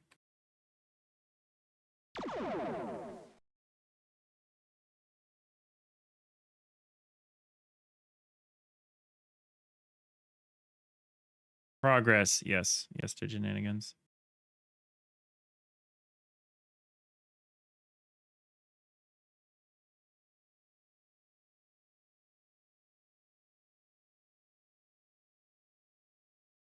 Photon torpedo sound played, right?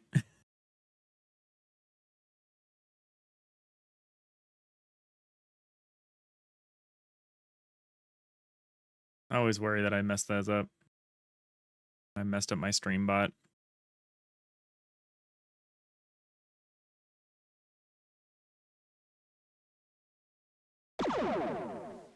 Okay, so it does play, but it's being miscalculated as music. That's supposed to be going through the SFX loop or the SFX channel. Okay. That's not hard to deal with. So why is that happening? Settings, audio. Where would that even be? Actions. Sub actions. Sound, playing sounds. Wavelength music. Oh, that's wrong. Wavelength SFX. That might be too loud now. Are the other ones like that? No, the other ones are all set up to go through the SFX. Yeah. Okay, but for some reason the photon torpedo sound is like not set up correctly.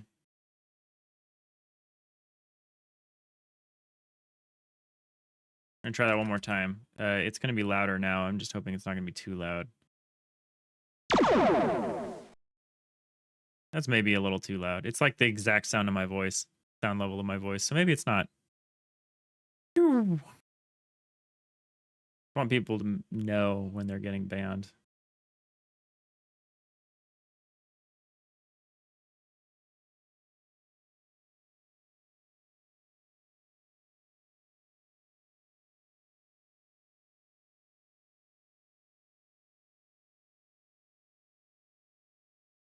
All right, lighting. We're doing some lighting.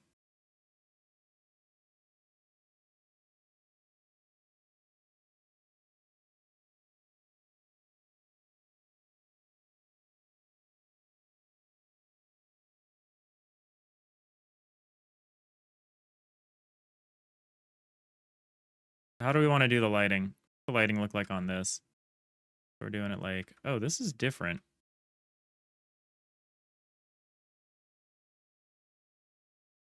Oh, maybe it's not.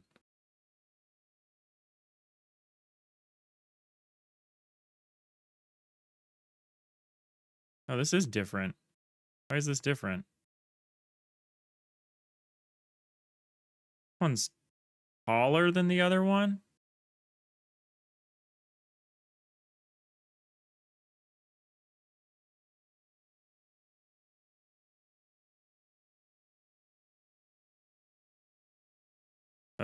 Yeah, this is way different. How? Oh.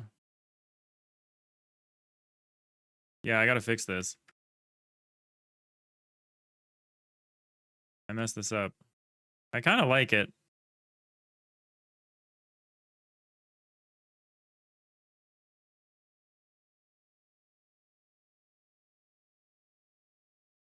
It's supposed to go straight down like this. Ours goes in one more.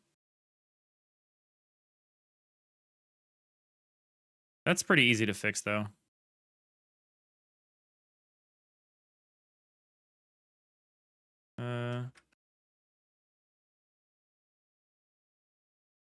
Well, that makes this part really awkward. I actually might not fix this. I might actually just consider this a feature, not a bug. Kind of means this should be shorter though.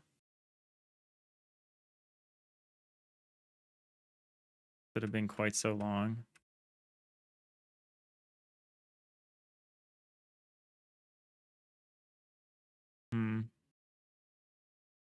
No jewel. Did that actually work? It shouldn't have. Trying to use my chat commands. I need to route those to like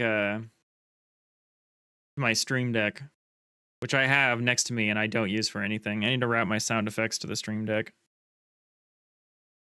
Did not? Okay, good. I was like, I'm pretty sure I've set this up to not work like that, but it would be interesting to know.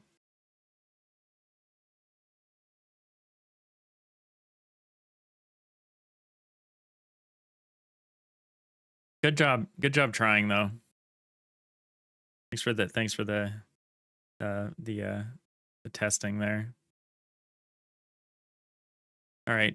So, since it's probably not at all obvious what I'm talking about, this is ending here in like, this isn't ending as quickly as it does here. So here it's like this thing that we do here differently. Here it's like way more like the triple door. Here it's like this. I probably want to keep it like this because what does the flipped look like?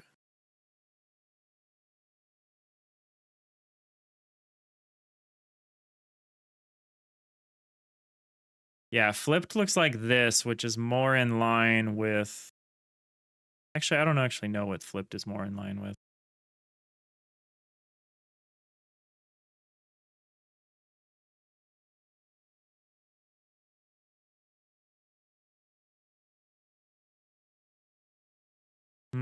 It's more in line with this interpretation. Okay, so let's change that to make it more consistent.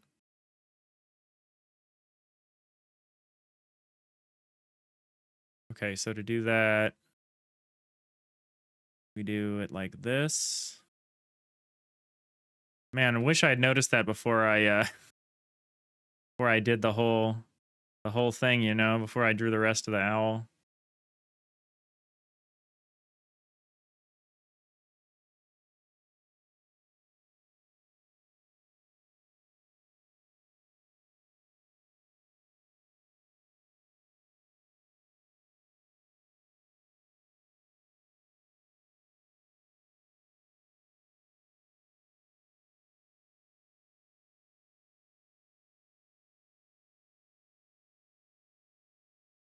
So it should look like this.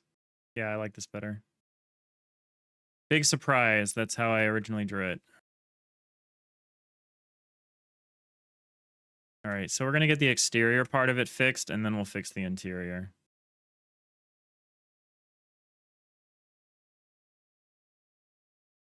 Oopsies. You know what they say, measure once, draw twice.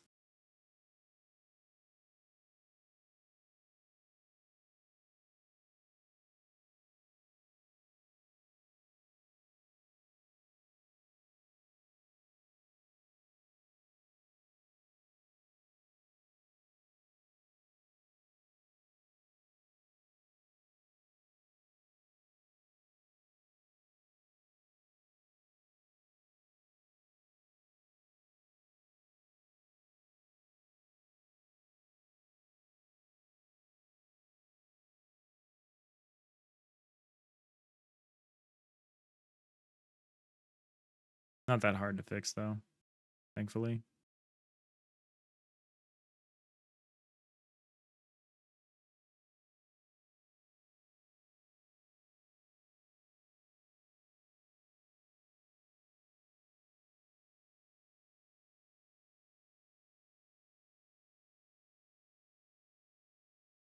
Rhiannon Journey, hello. Hi, welcome to the channel. Unless you've been here before, which is the indication I'm getting from Twitch. Welcome back.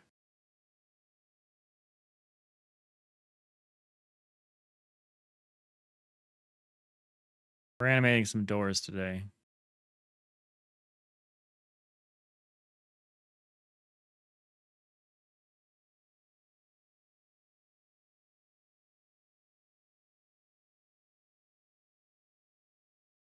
Did I just erase this whole section?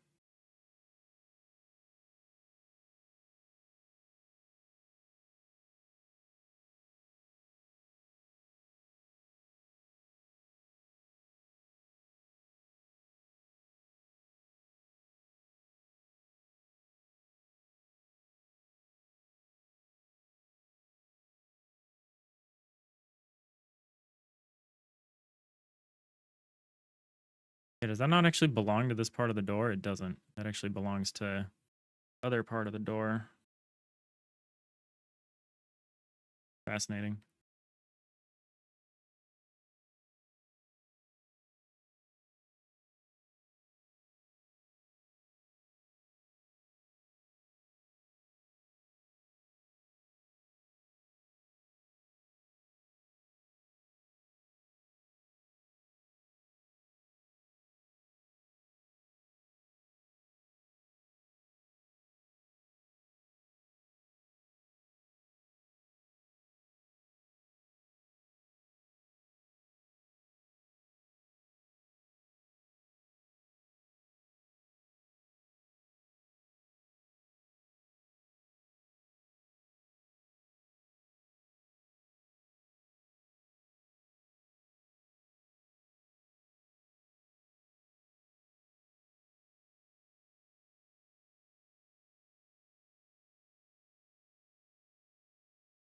How does the top part of this work?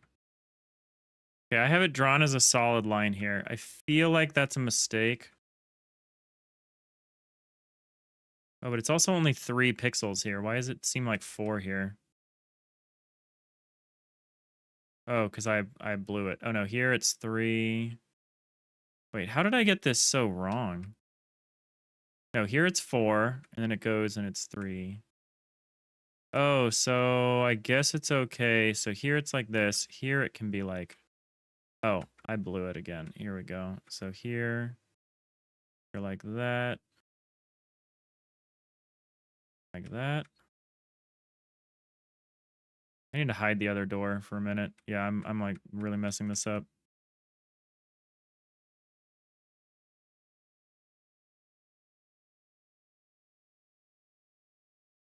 So you're like this to start. It's awkward. I don't love that, but it's fine. Then you go in.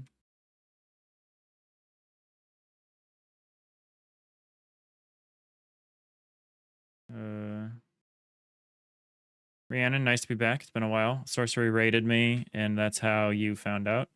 Starting to pick up pixel art, and it can be tough. Oh, yeah, yeah, same. I was not a pixel artist before this project, so there's definitely a lot of stuff I'm learning.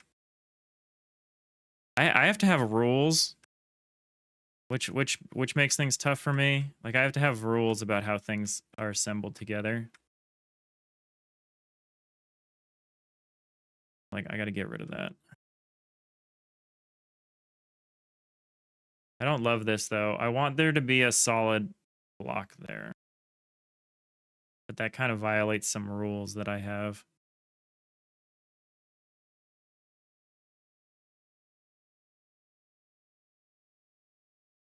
Let me see what I do the rest of the time here. Yeah, I kind of just ignore it here. But here. No, here I have it. Here there's a split. Okay, so that's consistent. So I'm going to be consistent. We'll split that. We'll do that. That's wrong.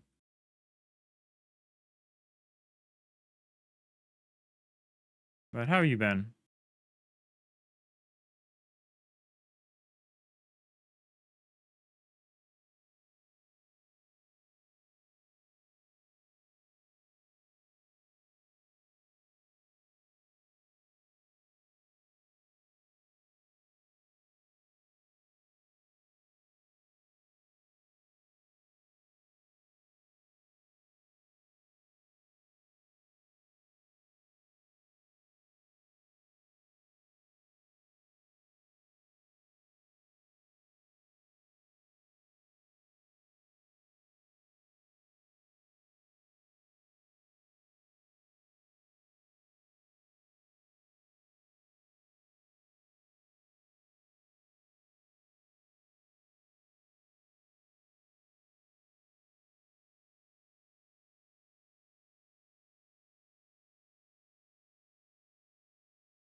All right, I fixed it. Okay, I fixed that side at least.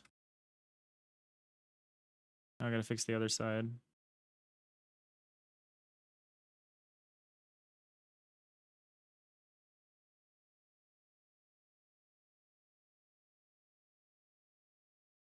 All right, so that side should look like this.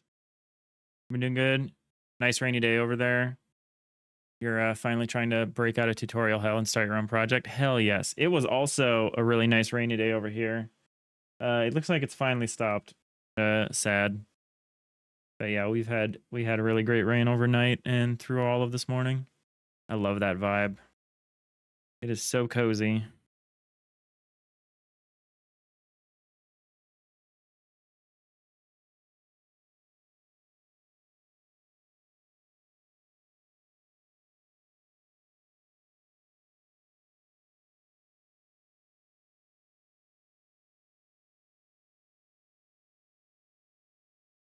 But yeah, I understand the tutorial hell thing. I actually can't even get through a tutorial unless I explicitly have a project that I'm thinking about. Like, I need to have a reason to be going through the tutorial.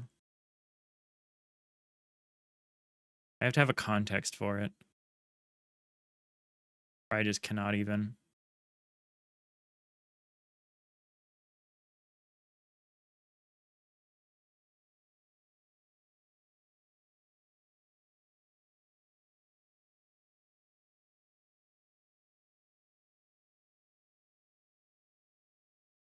What kind of project are you thinking about doing though?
All right, so that's part of this is taken care of.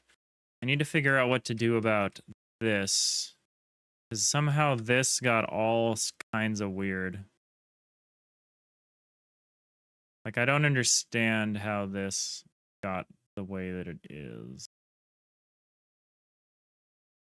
One, is this not even? Is that the problem? 1, 2, 3, 4. 1, 2, 3, 4. No, that's correct. So, couldn't it be like that then? How do I do this here?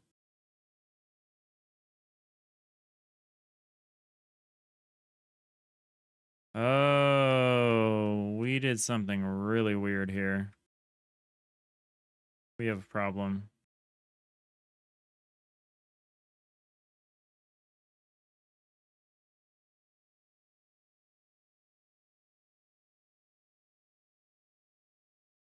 Rhiannon, you're thinking some sort of roguelike where during the day you go dungeon diving to collect and forage monster ingredients, and then at night it's a cooking restaurant sim where you cook up everything you collected. Kind of inspired from the show Delicious in Dungeon. Sick. I love Delicious in Dungeon. We're working our way through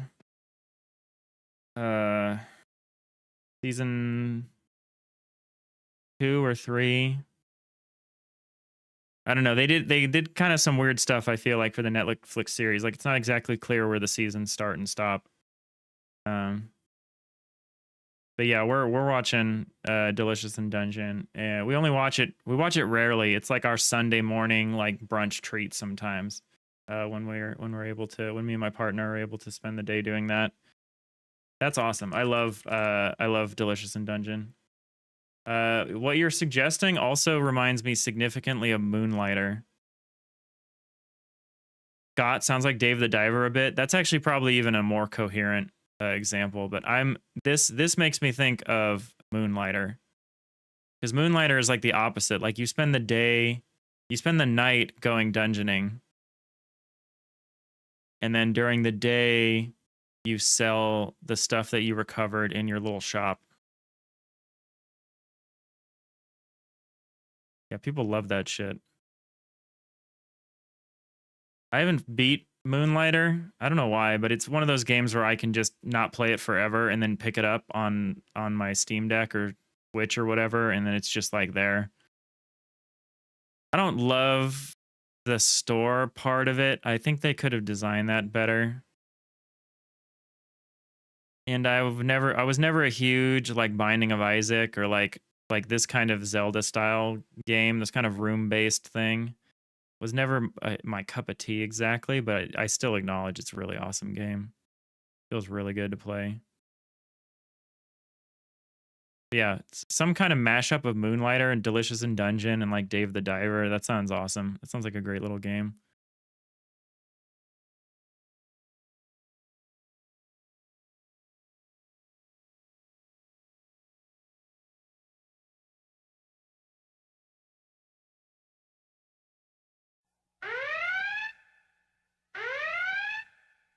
Symbol 24. Raid. You'll have to check out Moonlighter. You haven't heard of it? Yeah, I would at least do some research on it. That sounds really related. You play Dave the Diver. You're stealing inspiration from that. Nice, nice. Pew, pew, pew, pew. Welcome in, Raiders. How's it going? We're animating some doors today. We're doing some door animations. We're working on people that haven't been here before. We're working on kind of an isometric 3D version of FTL faster than light. We've been spending all our time on tools. Maximum warp. Maximum warp, no Joel. We've been spending a lot of our time building this huge tile editor tool that lets us build these arbitrary structures. So we could say like, build something here, go underneath, build some rooms. Let's say like this is like, oh, I missed a spot. That's okay that we missed a spot. We can rotate, although the rotation kind of sucks right now. Now it's over there. We want it to be like here. Here we go. You can carve out these 3D areas. This is all done with tile maps. Maybe I'm like, I actually don't want this to be one story. Maybe we want this to be 2 floors. So let's cut the floor out. Go down one more level. Build that up. Carve that space out. Okay, now we have like a cargo hold. Let's like attach it to something. Maybe like we have a corridor.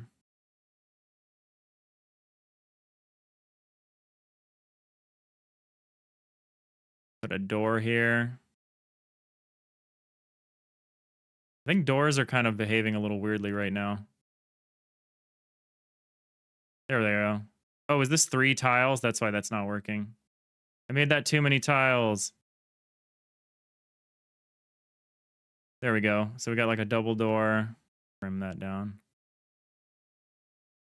Actually, let's make that lead to a different room. So we've got this big old tile map editor here that we're working on.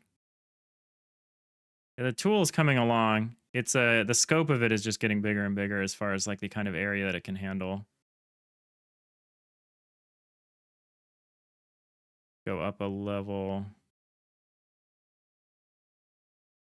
Put the roof on.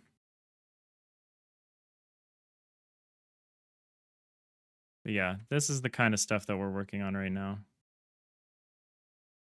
But how are we going to construct these 3D ship objects?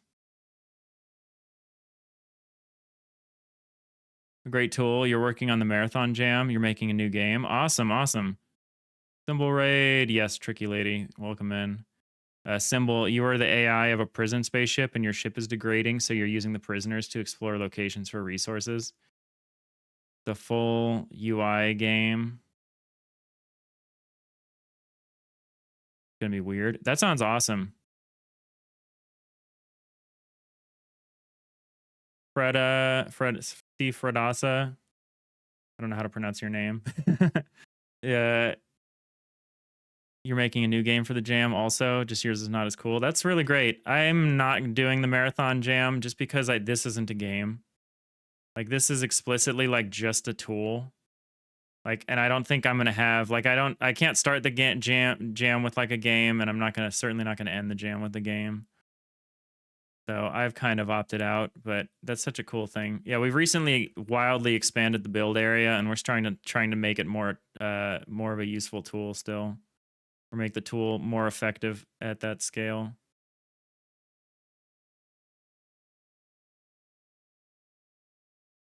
We got to start using it to actually make some stuff though soon.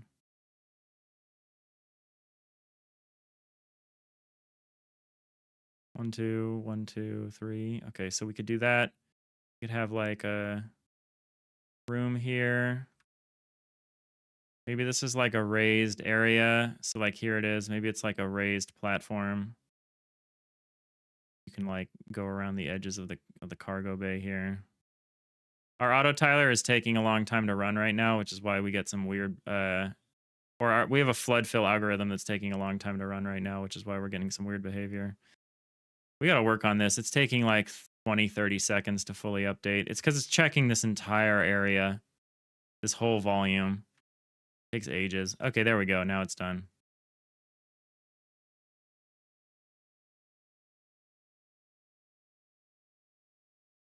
Yeah, we're making kind of like a 3D FTL kind of RimWorld kind of mashup.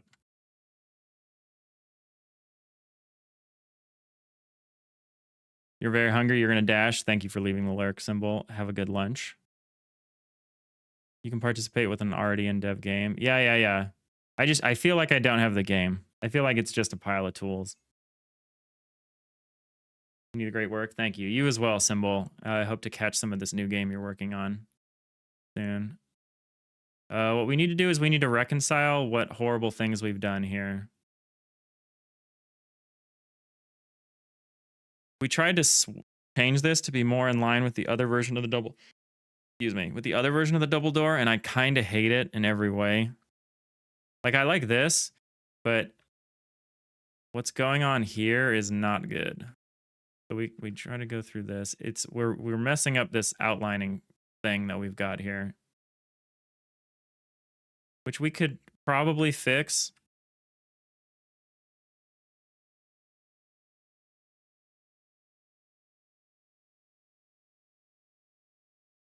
I'm just trying to think about how we're going to fix it. So like this shouldn't be like this. This should be like this. Oops. But now this is too long. So here, this all belongs to the front and this belongs to the back. I guess this is acceptable. It's just way more outline than I want. But what if we do this? What if we add some more outline here? What if we thicken this up?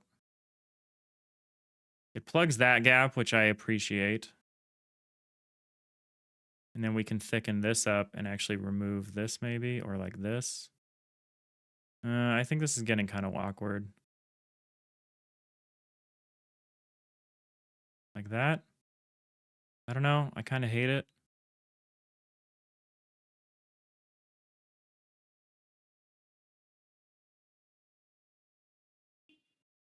It is more consistent if you have a double thick outline here, because that's what the other door is doing. So like we have the single outline on the back and the front. The back outline here is a single, and then here it's a double because it's the outline from this side and the outline from this side. So it's like this faces outline plus this faces outline. And like that's consistent.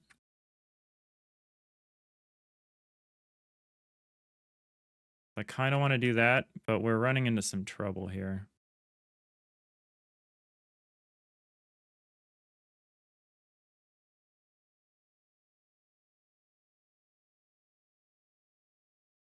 Running into some trouble because of this.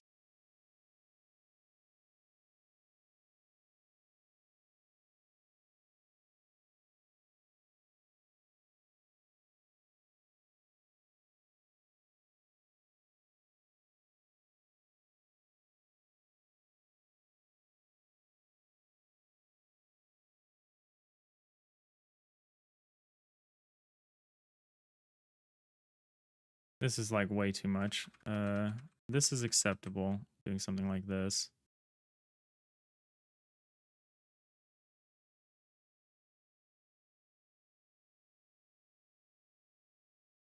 Oh, thank you for the follow, Fred.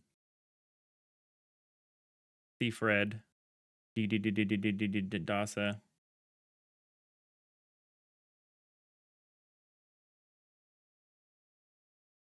Got lost in the madness of the raid. I'm sorry.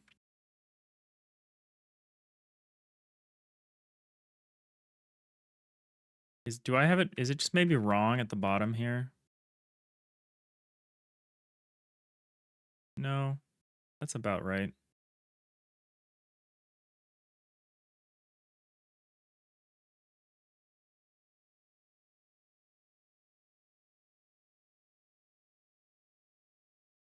Maybe what we need to do is we need to bring this part down or out. Maybe this part needs to come out.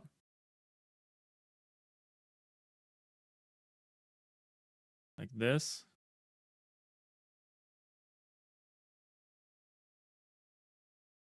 To be consistent.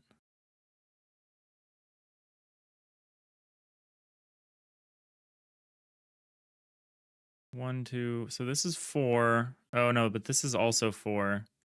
Yeah, I'm doing something here that's causing a problem. I don't know how to reconcile it. I'm tempted to just go back to what we had before.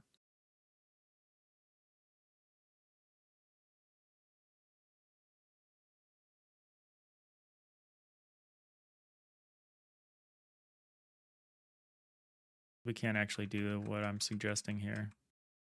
Has to be like this. The line actually should be here then. Changing the line here is causing consistency problems. Yeah, we're just going to undo everything I just did.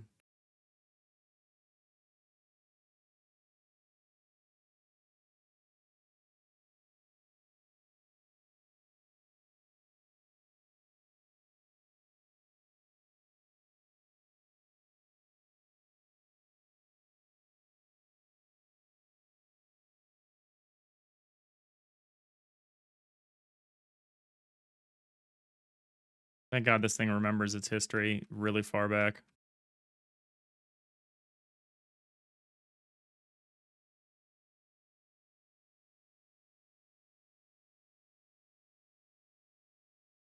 And this is it. This is what we had before.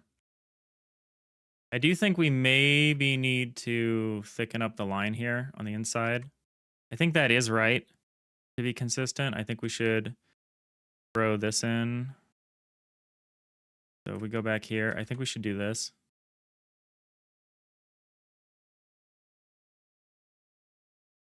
I think that's consistent. And then maybe one like right there. Although, no, that part's not consistent. It would be better to be like that.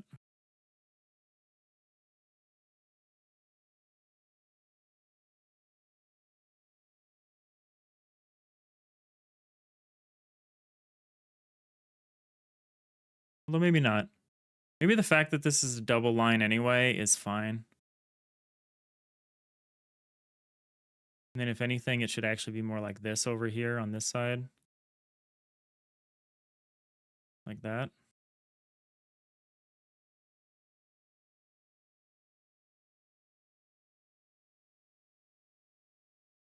I think that's better than trying to thicken this side up.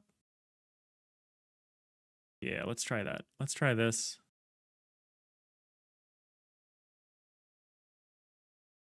Vertical outlines are weird because the vertical outlines overlap, but the horizontal outlines do not overlap. And that causes us some awkwardness sometimes, to be honest. Causes us quite a bit of awkwardness sometimes. Yeah, I like this better. Then we at least have the double thick outline on this side, but we only have a single thick outline on the back side.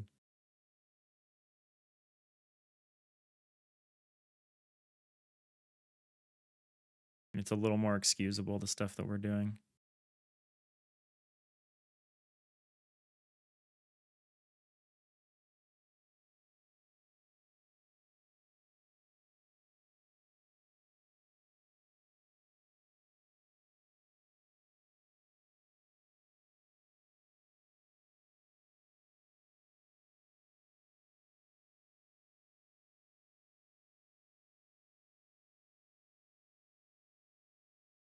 Time is it? 1:30? Wow. Time, some days it feels like I don't have enough time at all. And some days it feels like I have all the time in the world. And this is one of those days. It's been nice. Been good conversation. Been kind of just chilling.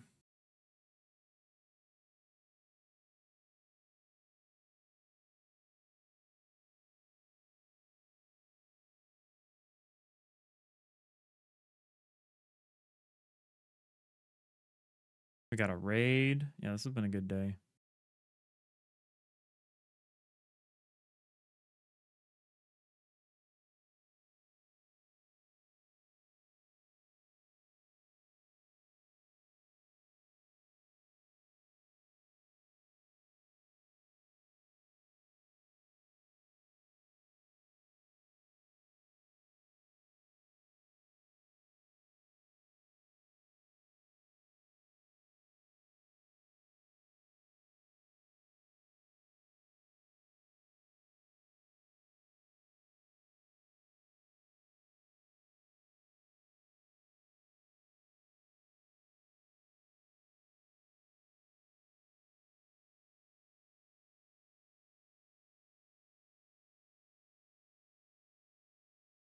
I know I could have done this a little quicker if I just used a selection instead, but I don't care.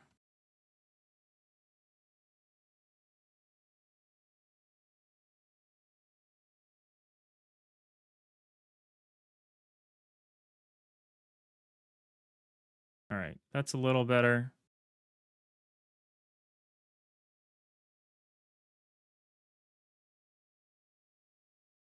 That way we at least have the double thick outline in front and a single thick outline in back. That's consistent with what we've done on the other door. Now we just need to make sure this half of the door is also consistent. So yeah, so what we want to do with that is we actually want to erase. We actually want to erase this portion of the door. Like this.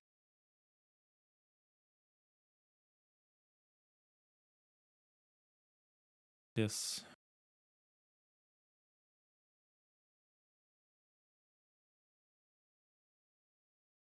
I could rethink the outline here. What I should double check is what the flipped version of this door looks like.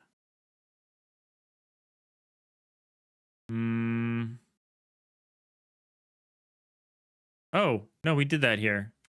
You can see. That's actually going to be great. That's going to be consistent for us. It's going to be a little weird. We're going to need to have it shift over one and end here. It'll be a little different. It'll be a little bit more like the triple door than the single door, but that's fine. Nothing wrong with that. I just got to trim this line down.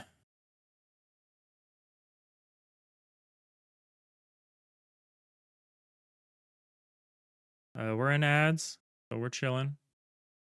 Nothing's really going to happen for the next few minutes except this little line trimming here. Thin this out. Gonna miss anything.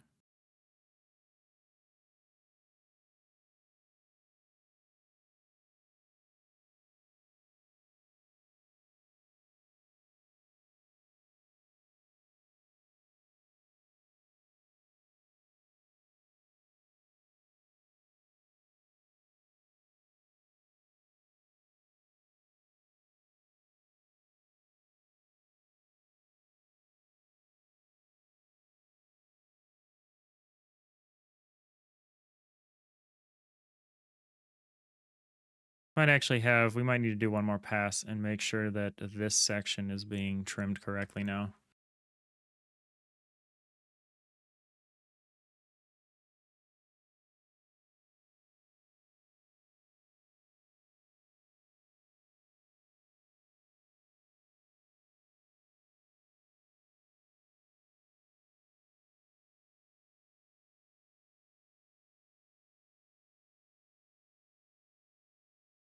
Could I have done this with like a line tool? If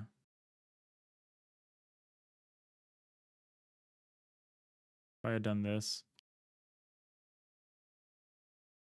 Yeah, I could have done this with a line tool. That would have been faster. Well, we can do it now.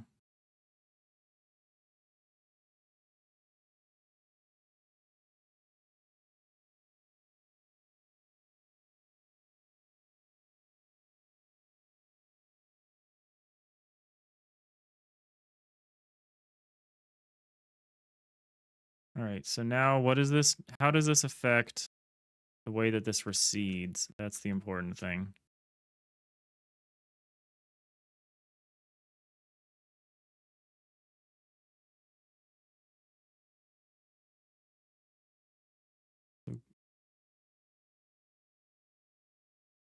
Okay, so it actually reduces this by one more. Each of these is actually just going to be down one more. What is the hotkey for this? M? I need to change that. It'd be S or something.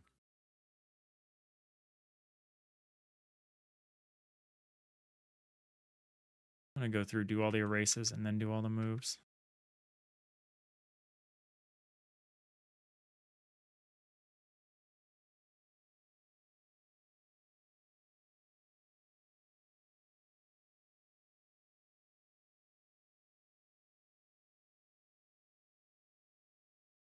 And we're back. Ads over. Welcome back, everyone on the Twitch side.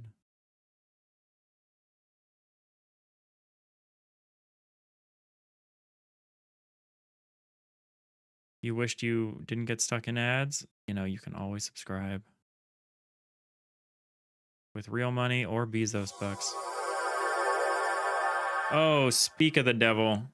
I Heart Panda resubscribed for 4 months at tier 1. Happy hump day. It's Thursday, but it is streaming hump day. That's correct. Since we stream Tuesday to Saturday. Thank you. Thank you, I Heart Pandas. Couldn't have been a more fortuitous timing. Did I not fix this? There we go.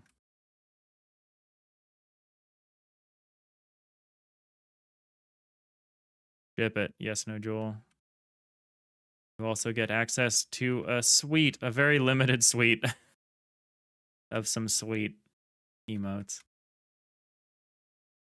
All right, so we've achieved consistency. Ooh, I like that. I like the way this opens up.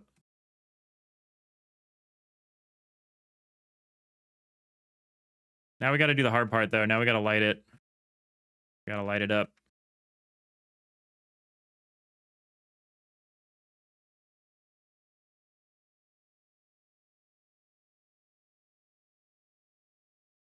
Hit them with the doors. We're reanimating our doors. We're using full tile thickness doors instead of our old doors, which are half tile thickness. There's a number of reasons we want to try the full tile thickness door. Makes a lot of things easier. So we wrapped up a couple of these. I just need to light this and then we can shove it into the game. See how they look. So we need to look at the lighting for this. I actually really, one thing that was not intended, but that I really like about this is that the lighting, it's fun. Like you have this whole intersection to light up like this, like we're doing here. This is fun. Is it realistic? No. Is it fun? Yes.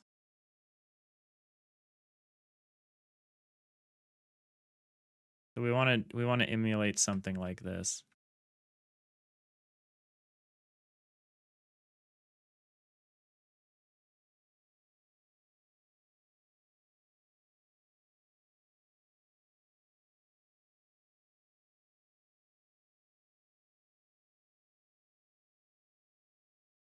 So, okay.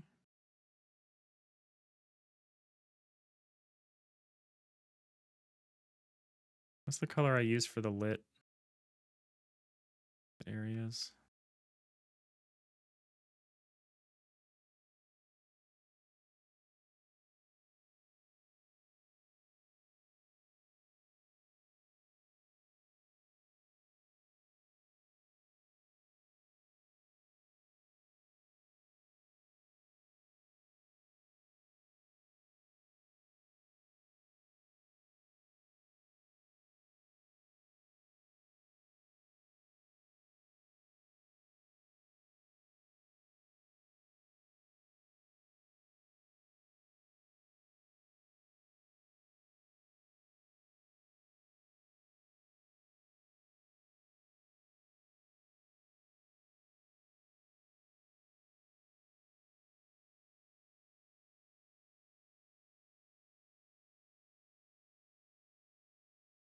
All right, so that's how we start it, and then we continue it by jumping 2.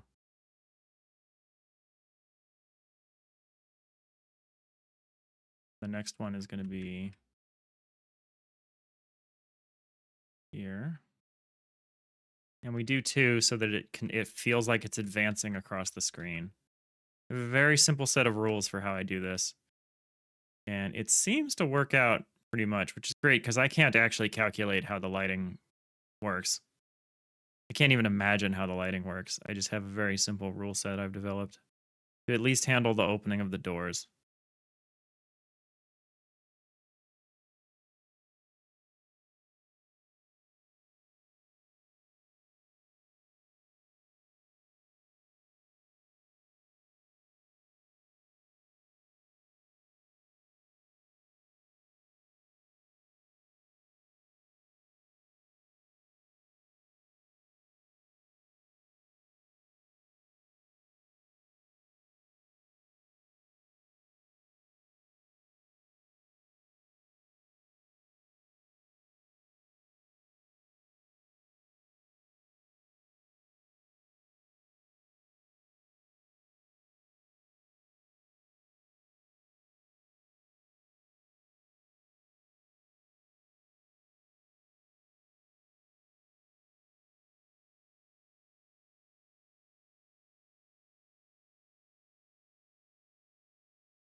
How is this going to work?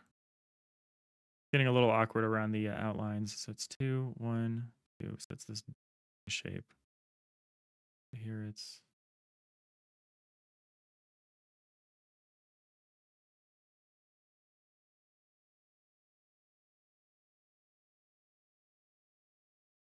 two past. It would be here.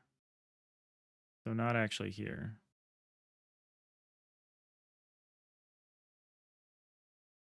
Like this, maybe? A little awkward there at that one spot. That doesn't seem quite right. Is it supposed to be like this? No, it's not quite that either. Oh, I didn't do this right. That's why it looks wrong. Aha.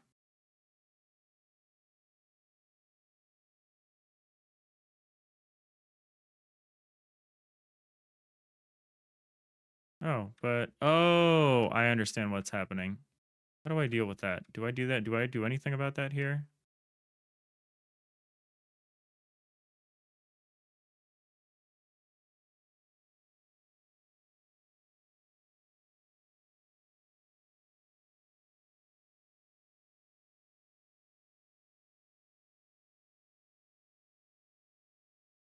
Oh, this is only expanding by 1.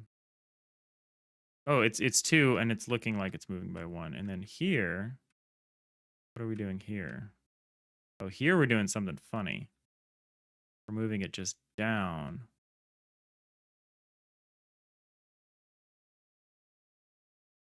Interesting.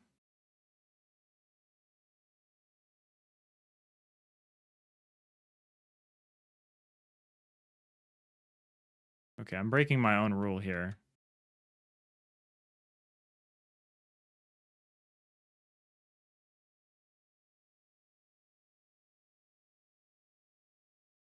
This should actually look like this, according to my rule.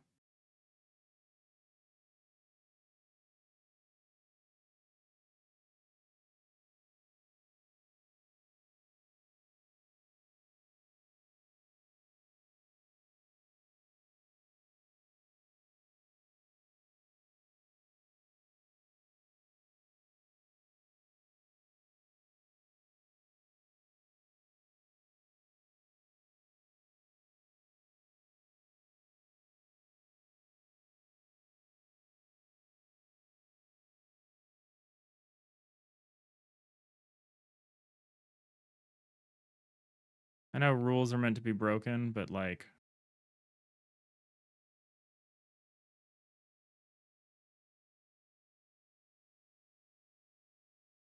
sometimes they're not.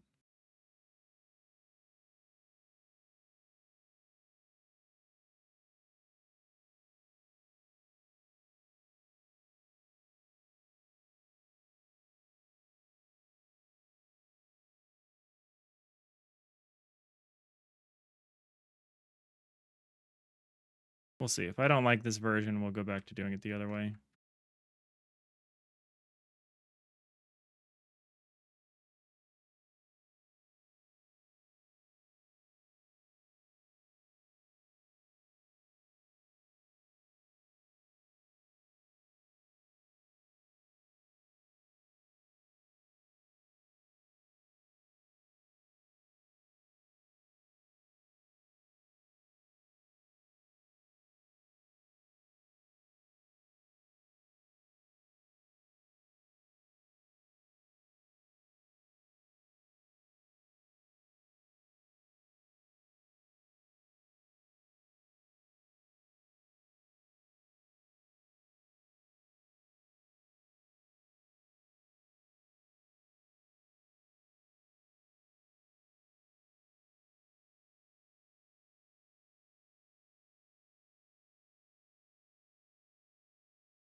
Okay, I like that. We're drifting a little more vertically. The shadow is coming down as every time we do a vertical step on the door in the front.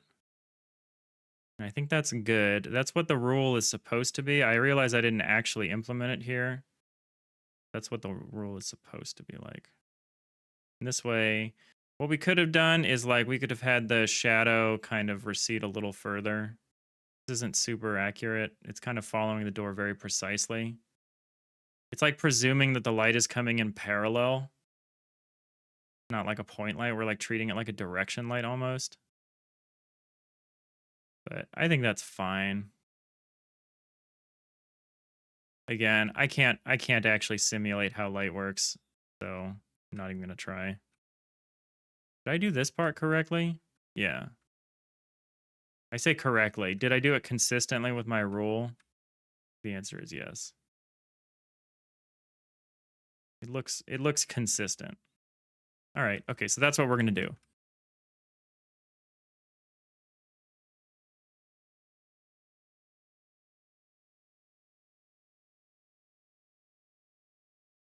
Sorry, I need to stretch.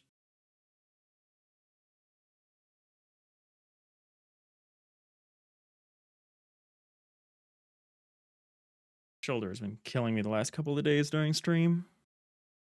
I got to try some different posture stuff. It's weird. My arm is close in. We're forming like a 90-degree angle. Seems good. And yet it hurts quite badly.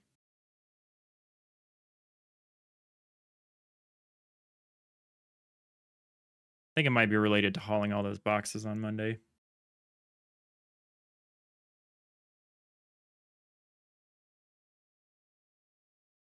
I presume that I'm stronger than I currently am.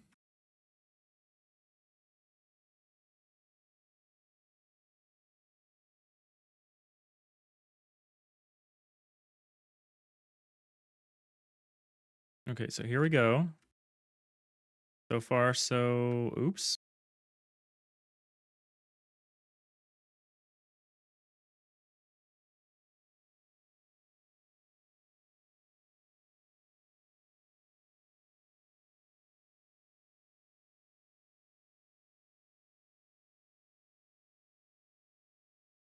Okay, yeah, so far so good. And then here's the thing. Here's where we go. I guess going up and down is meaningless here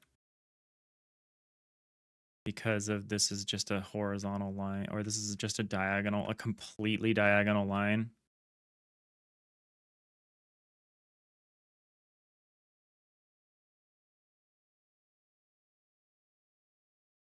This needs to at least come out one more.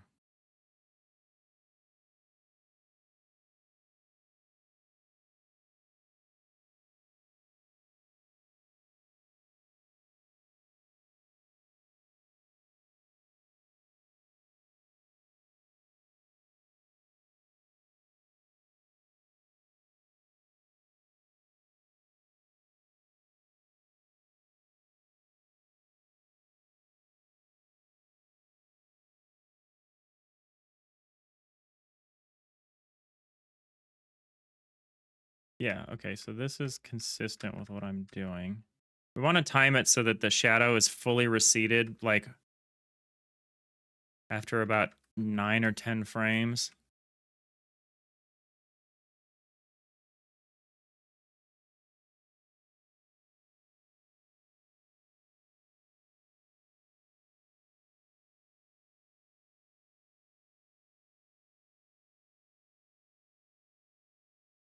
This jump is too far. Jump is actually too far. Oh no, it's fine because it's 2 over and 1 down. Right? Yeah, okay. That's why. That's why it's feeling weird. So like this should still be like this.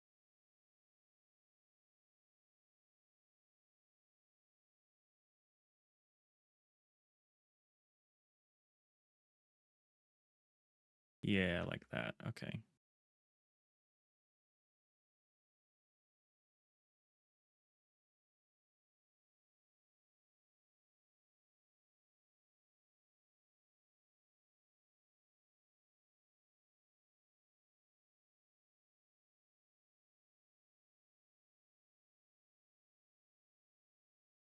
Just do this with a line tool. It's easier.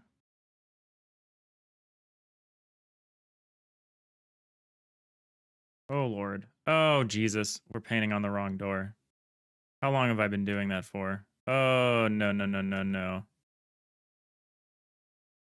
Oh wait, no. How long have I been doing that for? Oh, the whole time. Sweet Jesus. No. That's fine. This is fixable.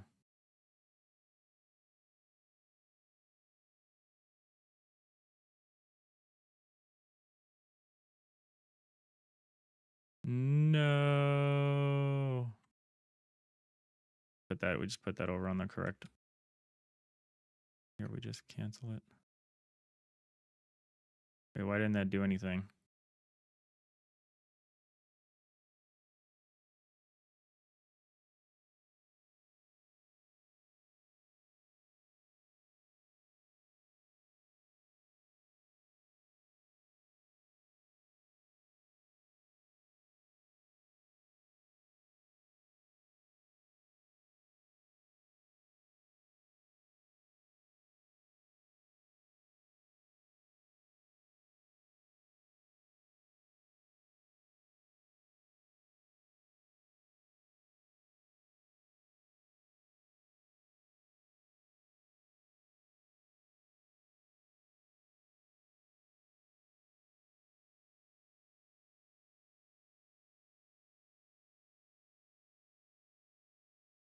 Drawing on the wrong layer is like such the bane of my existence.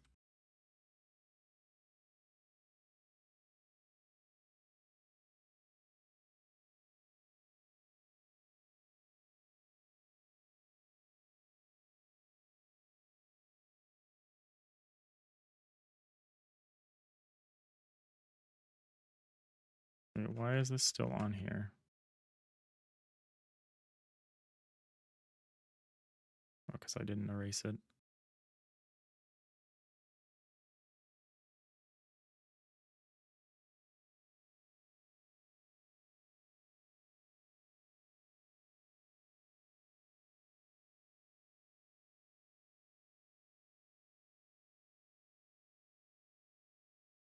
Oh my god, how is this even?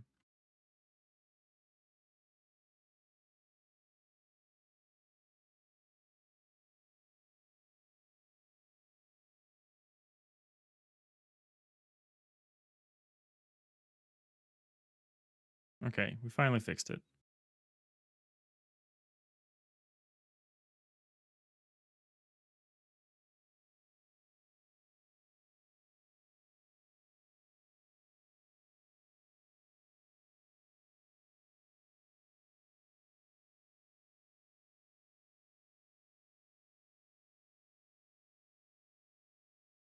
Oh, earthquake time.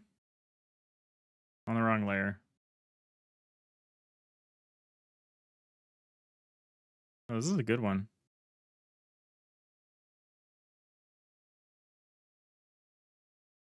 This is, how am I not going? Oh, I understand.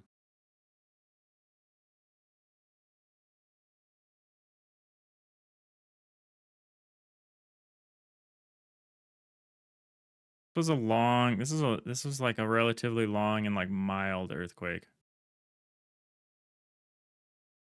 Usually it's just a quick shudder and then it's over. This was like a nice like low rumble.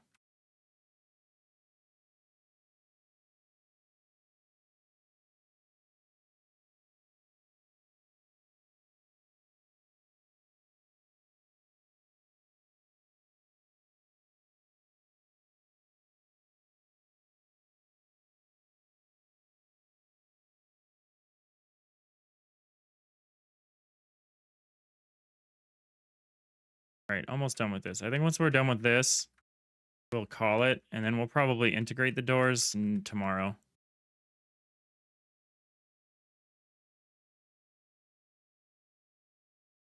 See how they look in game. I want to finish this shading thing now.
All right, so now what we're going to do is we start darkening it as we get to this corner.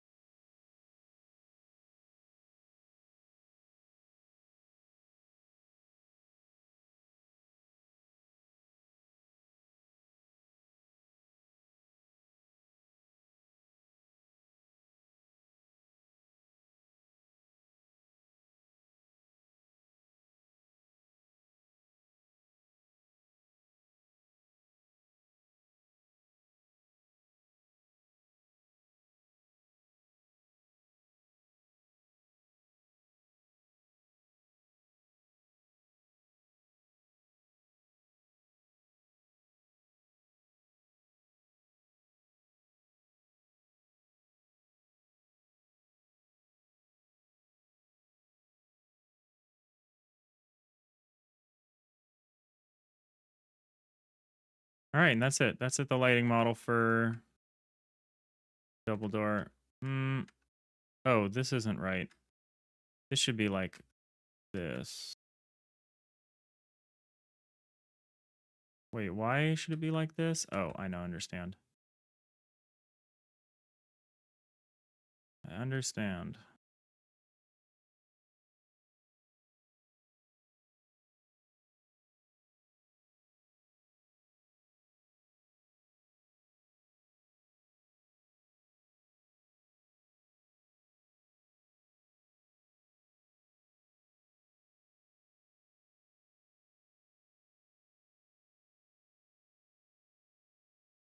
I think that's reasonable. It's not perfect, but I think that's fine. If anything, it should start maybe a little further out. Like maybe it should start here. Like that. Like, I think this is maybe awkward. What are we doing here? Yeah, here there's only a single.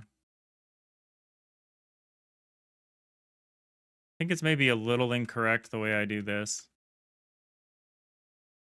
Then it gets even bigger. I think maybe I need to start a little more aggressively. Let's save this and like let's just watch it for a minute. I think it's fine.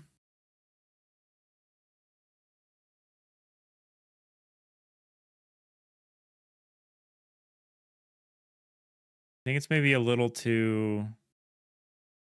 I think it needs to be a little tighter to the door. Tighter to the lower door, I mean.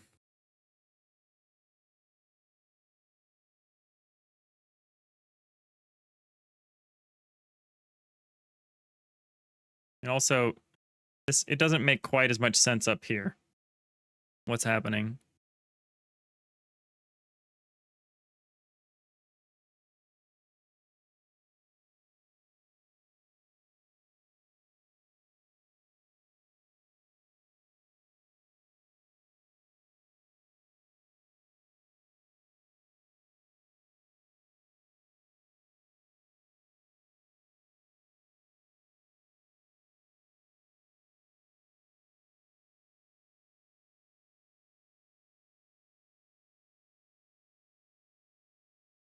Yeah, like here it's really nice and close to the door.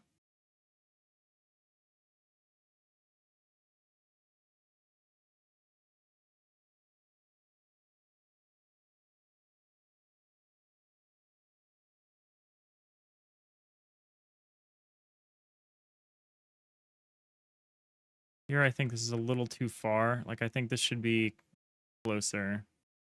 Maybe not though. Maybe it looks better this way. The alternative would be to start earlier. Would be to start like this early. Would be to start like this. Like as soon as the door starts to open, start letting the light in.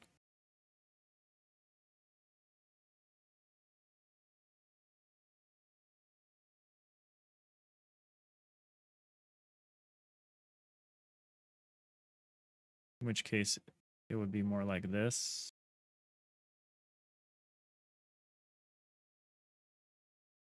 Still have it be like this.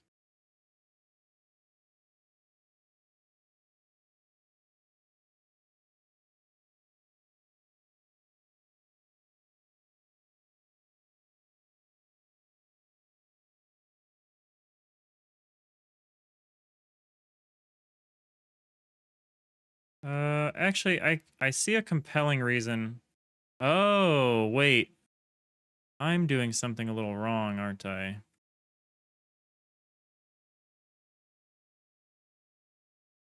think I see the problem and I think it's somewhere else. Well, maybe not. Maybe it is here.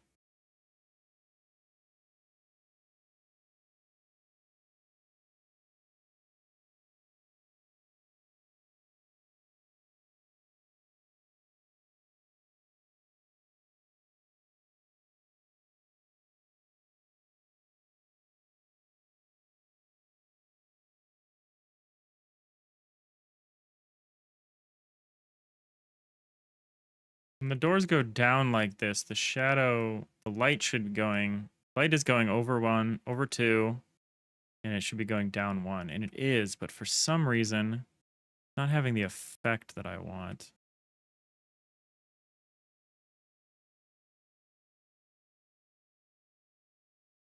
This goes over 2, down 1.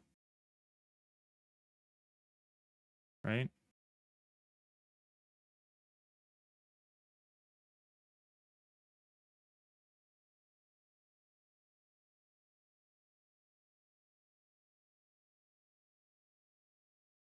Oh, this is going over 3. No, it's going over 2. So it's here. And then oh, it's not going down 1. Should be going like this. So it should be like this. It should be keeping the relationship.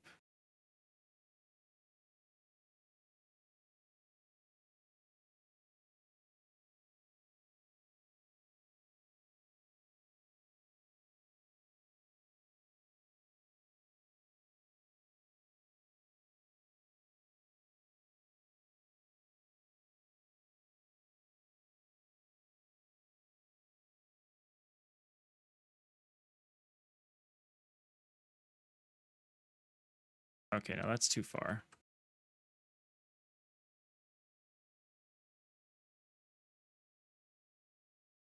I think I'm okay with this for now. Is it perfect? No.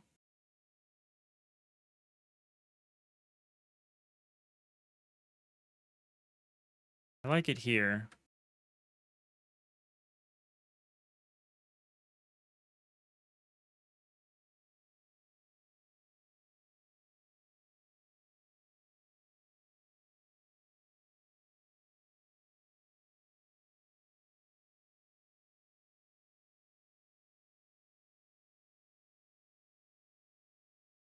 Okay, I'm happy with a single door.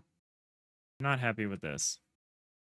And I think it's because we're not starting the light early enough. I think we're taking too many frames. Do it.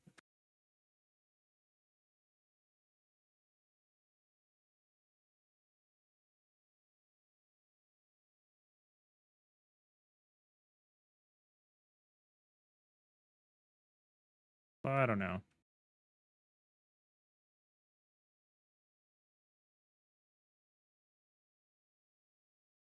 I think for consistency's sake, I need to do it this way. Or be like this.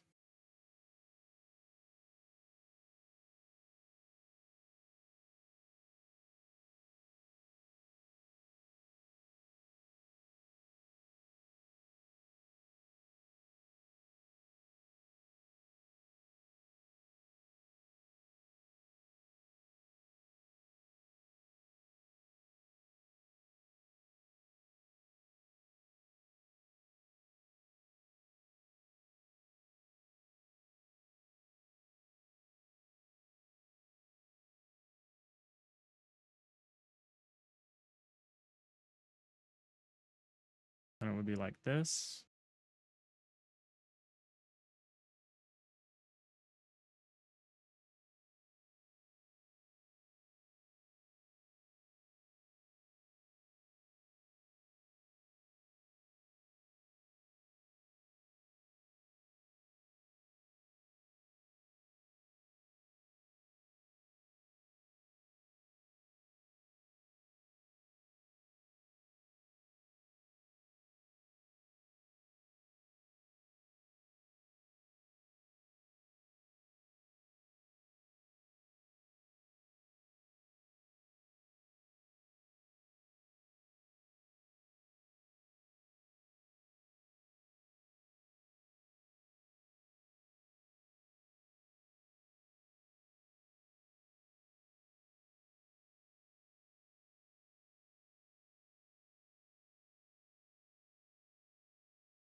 And then here's where we go and do this.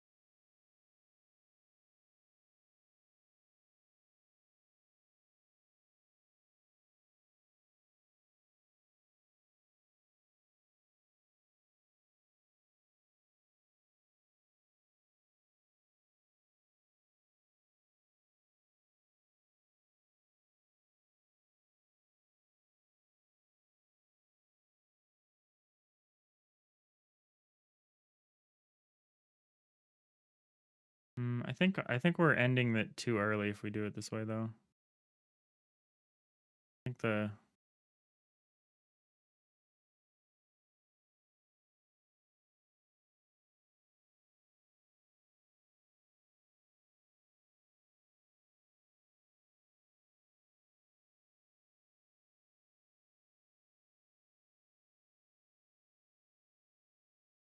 oh no, I went too far.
I think this is more like what I want.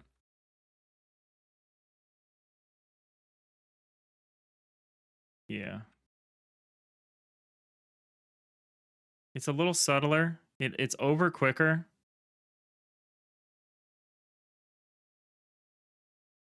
But I think it's more what I want.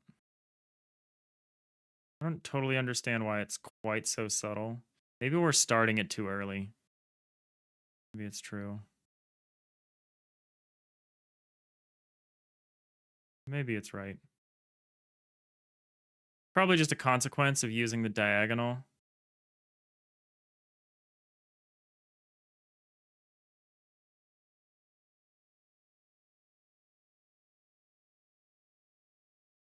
Compared to the single door.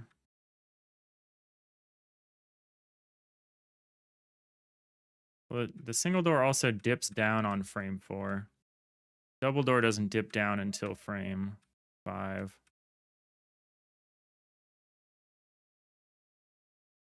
Huh, that's curious. Maybe that's not good.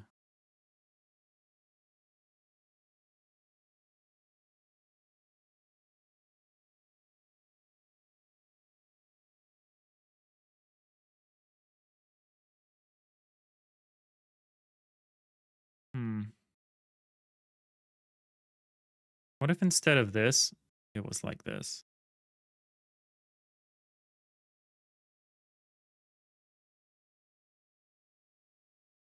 How would we do that? Would that mean we can't do that, right? You'd belong to this. You would own this.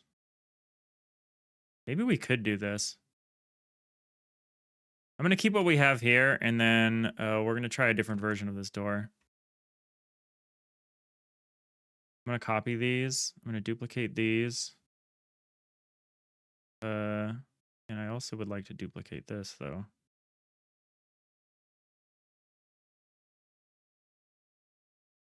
Call this Alt. We're going to try an alternate version of this.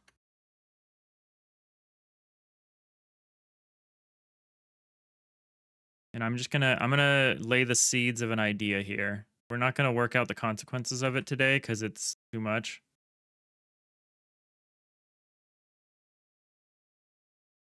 Well, what if I move these arrows?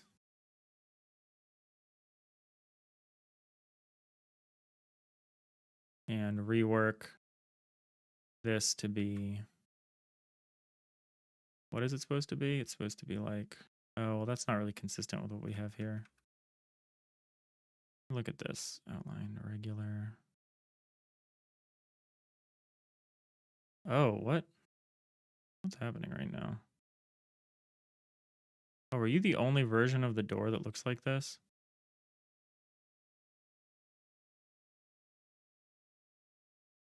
How many versions of this door do I have? Oh, a lot.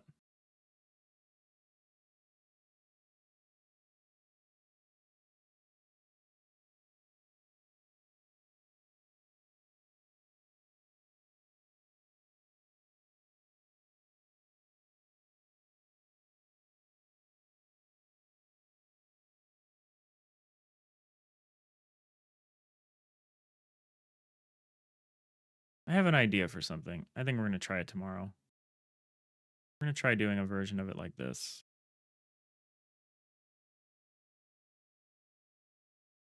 Version of it that's more of the S curve from the single door, less of the triple door straight across thing.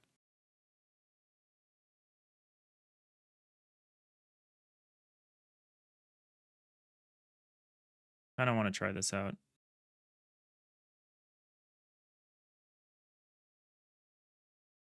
As an idea.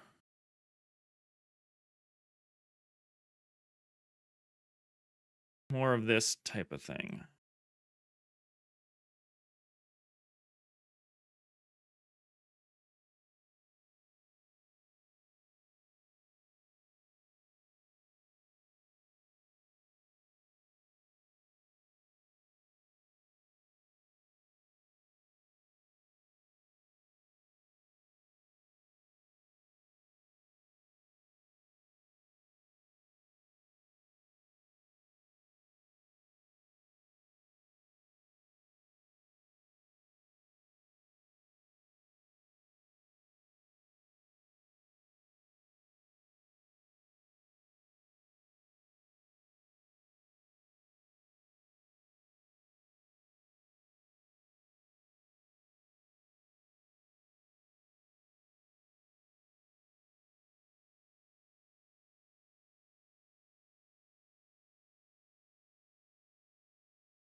I'm like way over time, but I'm trying to illustrate this idea so that when I come back tomorrow, I like understand what I'm trying to do here. Was I just changing every single frame? Yes, I was. Somehow I messed up. I hate this so much. I hate how easy it is to just ruin everything.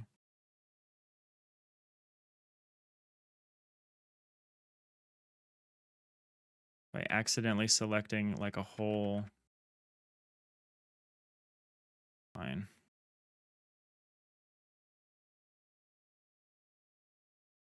Like, look, I just like butchered this whole thing.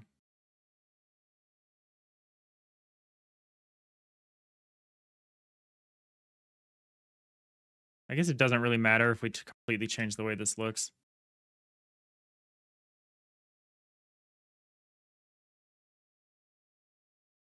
So instead of like this, you would look more like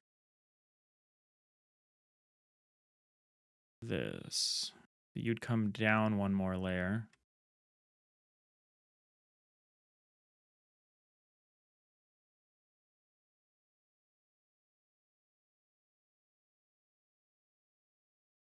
Why can't I just make a change to every single frame again?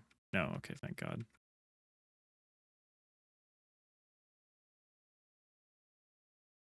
Why can't I paint here?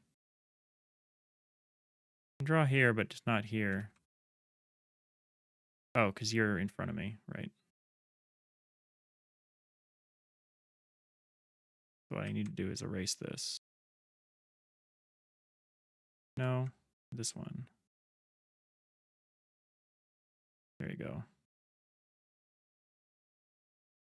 What if I did that? What would that look like? So you would look like this. So you would say this.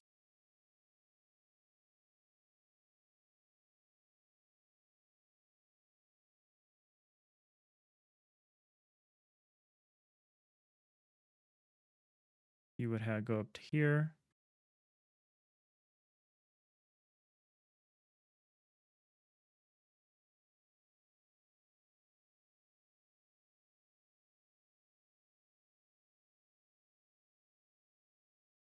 Be going from here to here. What's that look like? As a line. Is that doable as a line? Would I want to do one more? This? The best way to do that.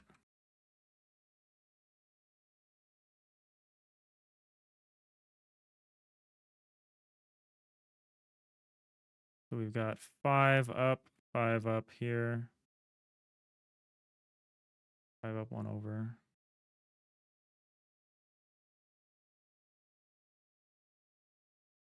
Okay, we could do it like this. In case we probably get rid of this.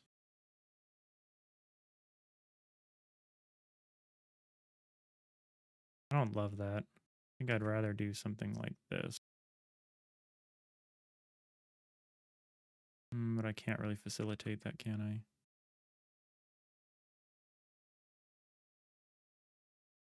Wait, what does this look like for the other side? So we actually need to come down here.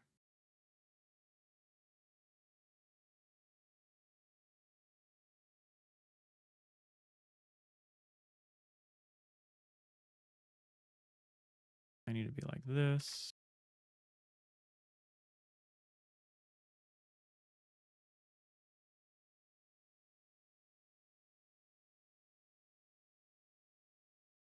Okay, I see why we didn't do this because it's kind of awkward.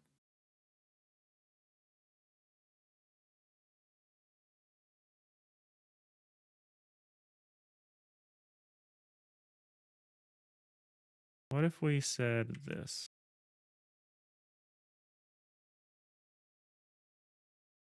Just thinking of a different potential shape that we could use that fits our requirements.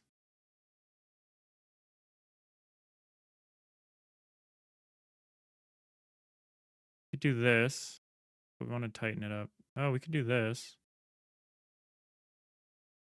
I don't really want to, but we could. It would be more of this wavy thing, which I like better.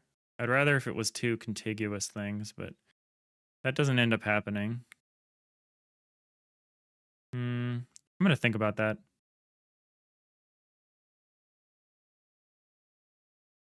This is probably ultimately the better thing.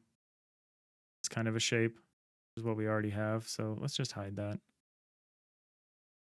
This is probably better.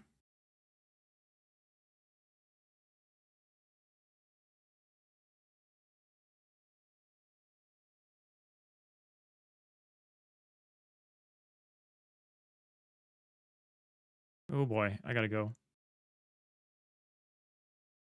This has been awesome. This has been an awesome stream. Really enjoyed this. We pretty much did the double door entirely. I just have second thoughts about it, which are not a good reason to redo it again. I have some opinions about this shape because we're very quickly approaching the shape of the triple door, which is this just straight across thing, which is cool. I kind of wanted it to be a little bit more like the single door, a little bit more of this wavy thing, like distinct chunks, Like they're like different faces, like straight face, angle face, straight face. I wanted more of that. I don't know if we're gonna end up being able to do that. I guess we kind of have that here. This is fine. I'm getting too caught in the weeds here. This is just good.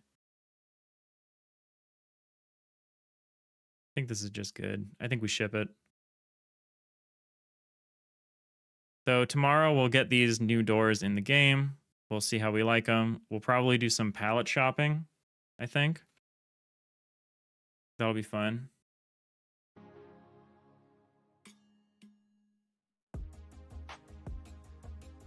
But yeah, I appreciate everyone for watching. Thank you, Symbol, for the raid.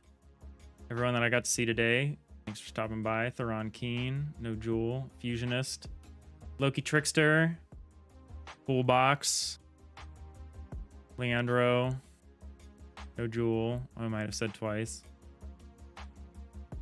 Rhiannon Journey, D Fred, and the other raiders like Tricky Lady. I Heart Pandas, thank you again for the sub. Scott Hopkins, Fox Shadow, Diginanigans, Maxim. Great to see all of you. We'll be back tomorrow for some fun, for our end of the week fun. No stream Saturday, so tomorrow is going to be kind of our fun end of the week stream. But yeah, thank you all so much for watching, and I'll see you next time. Bye.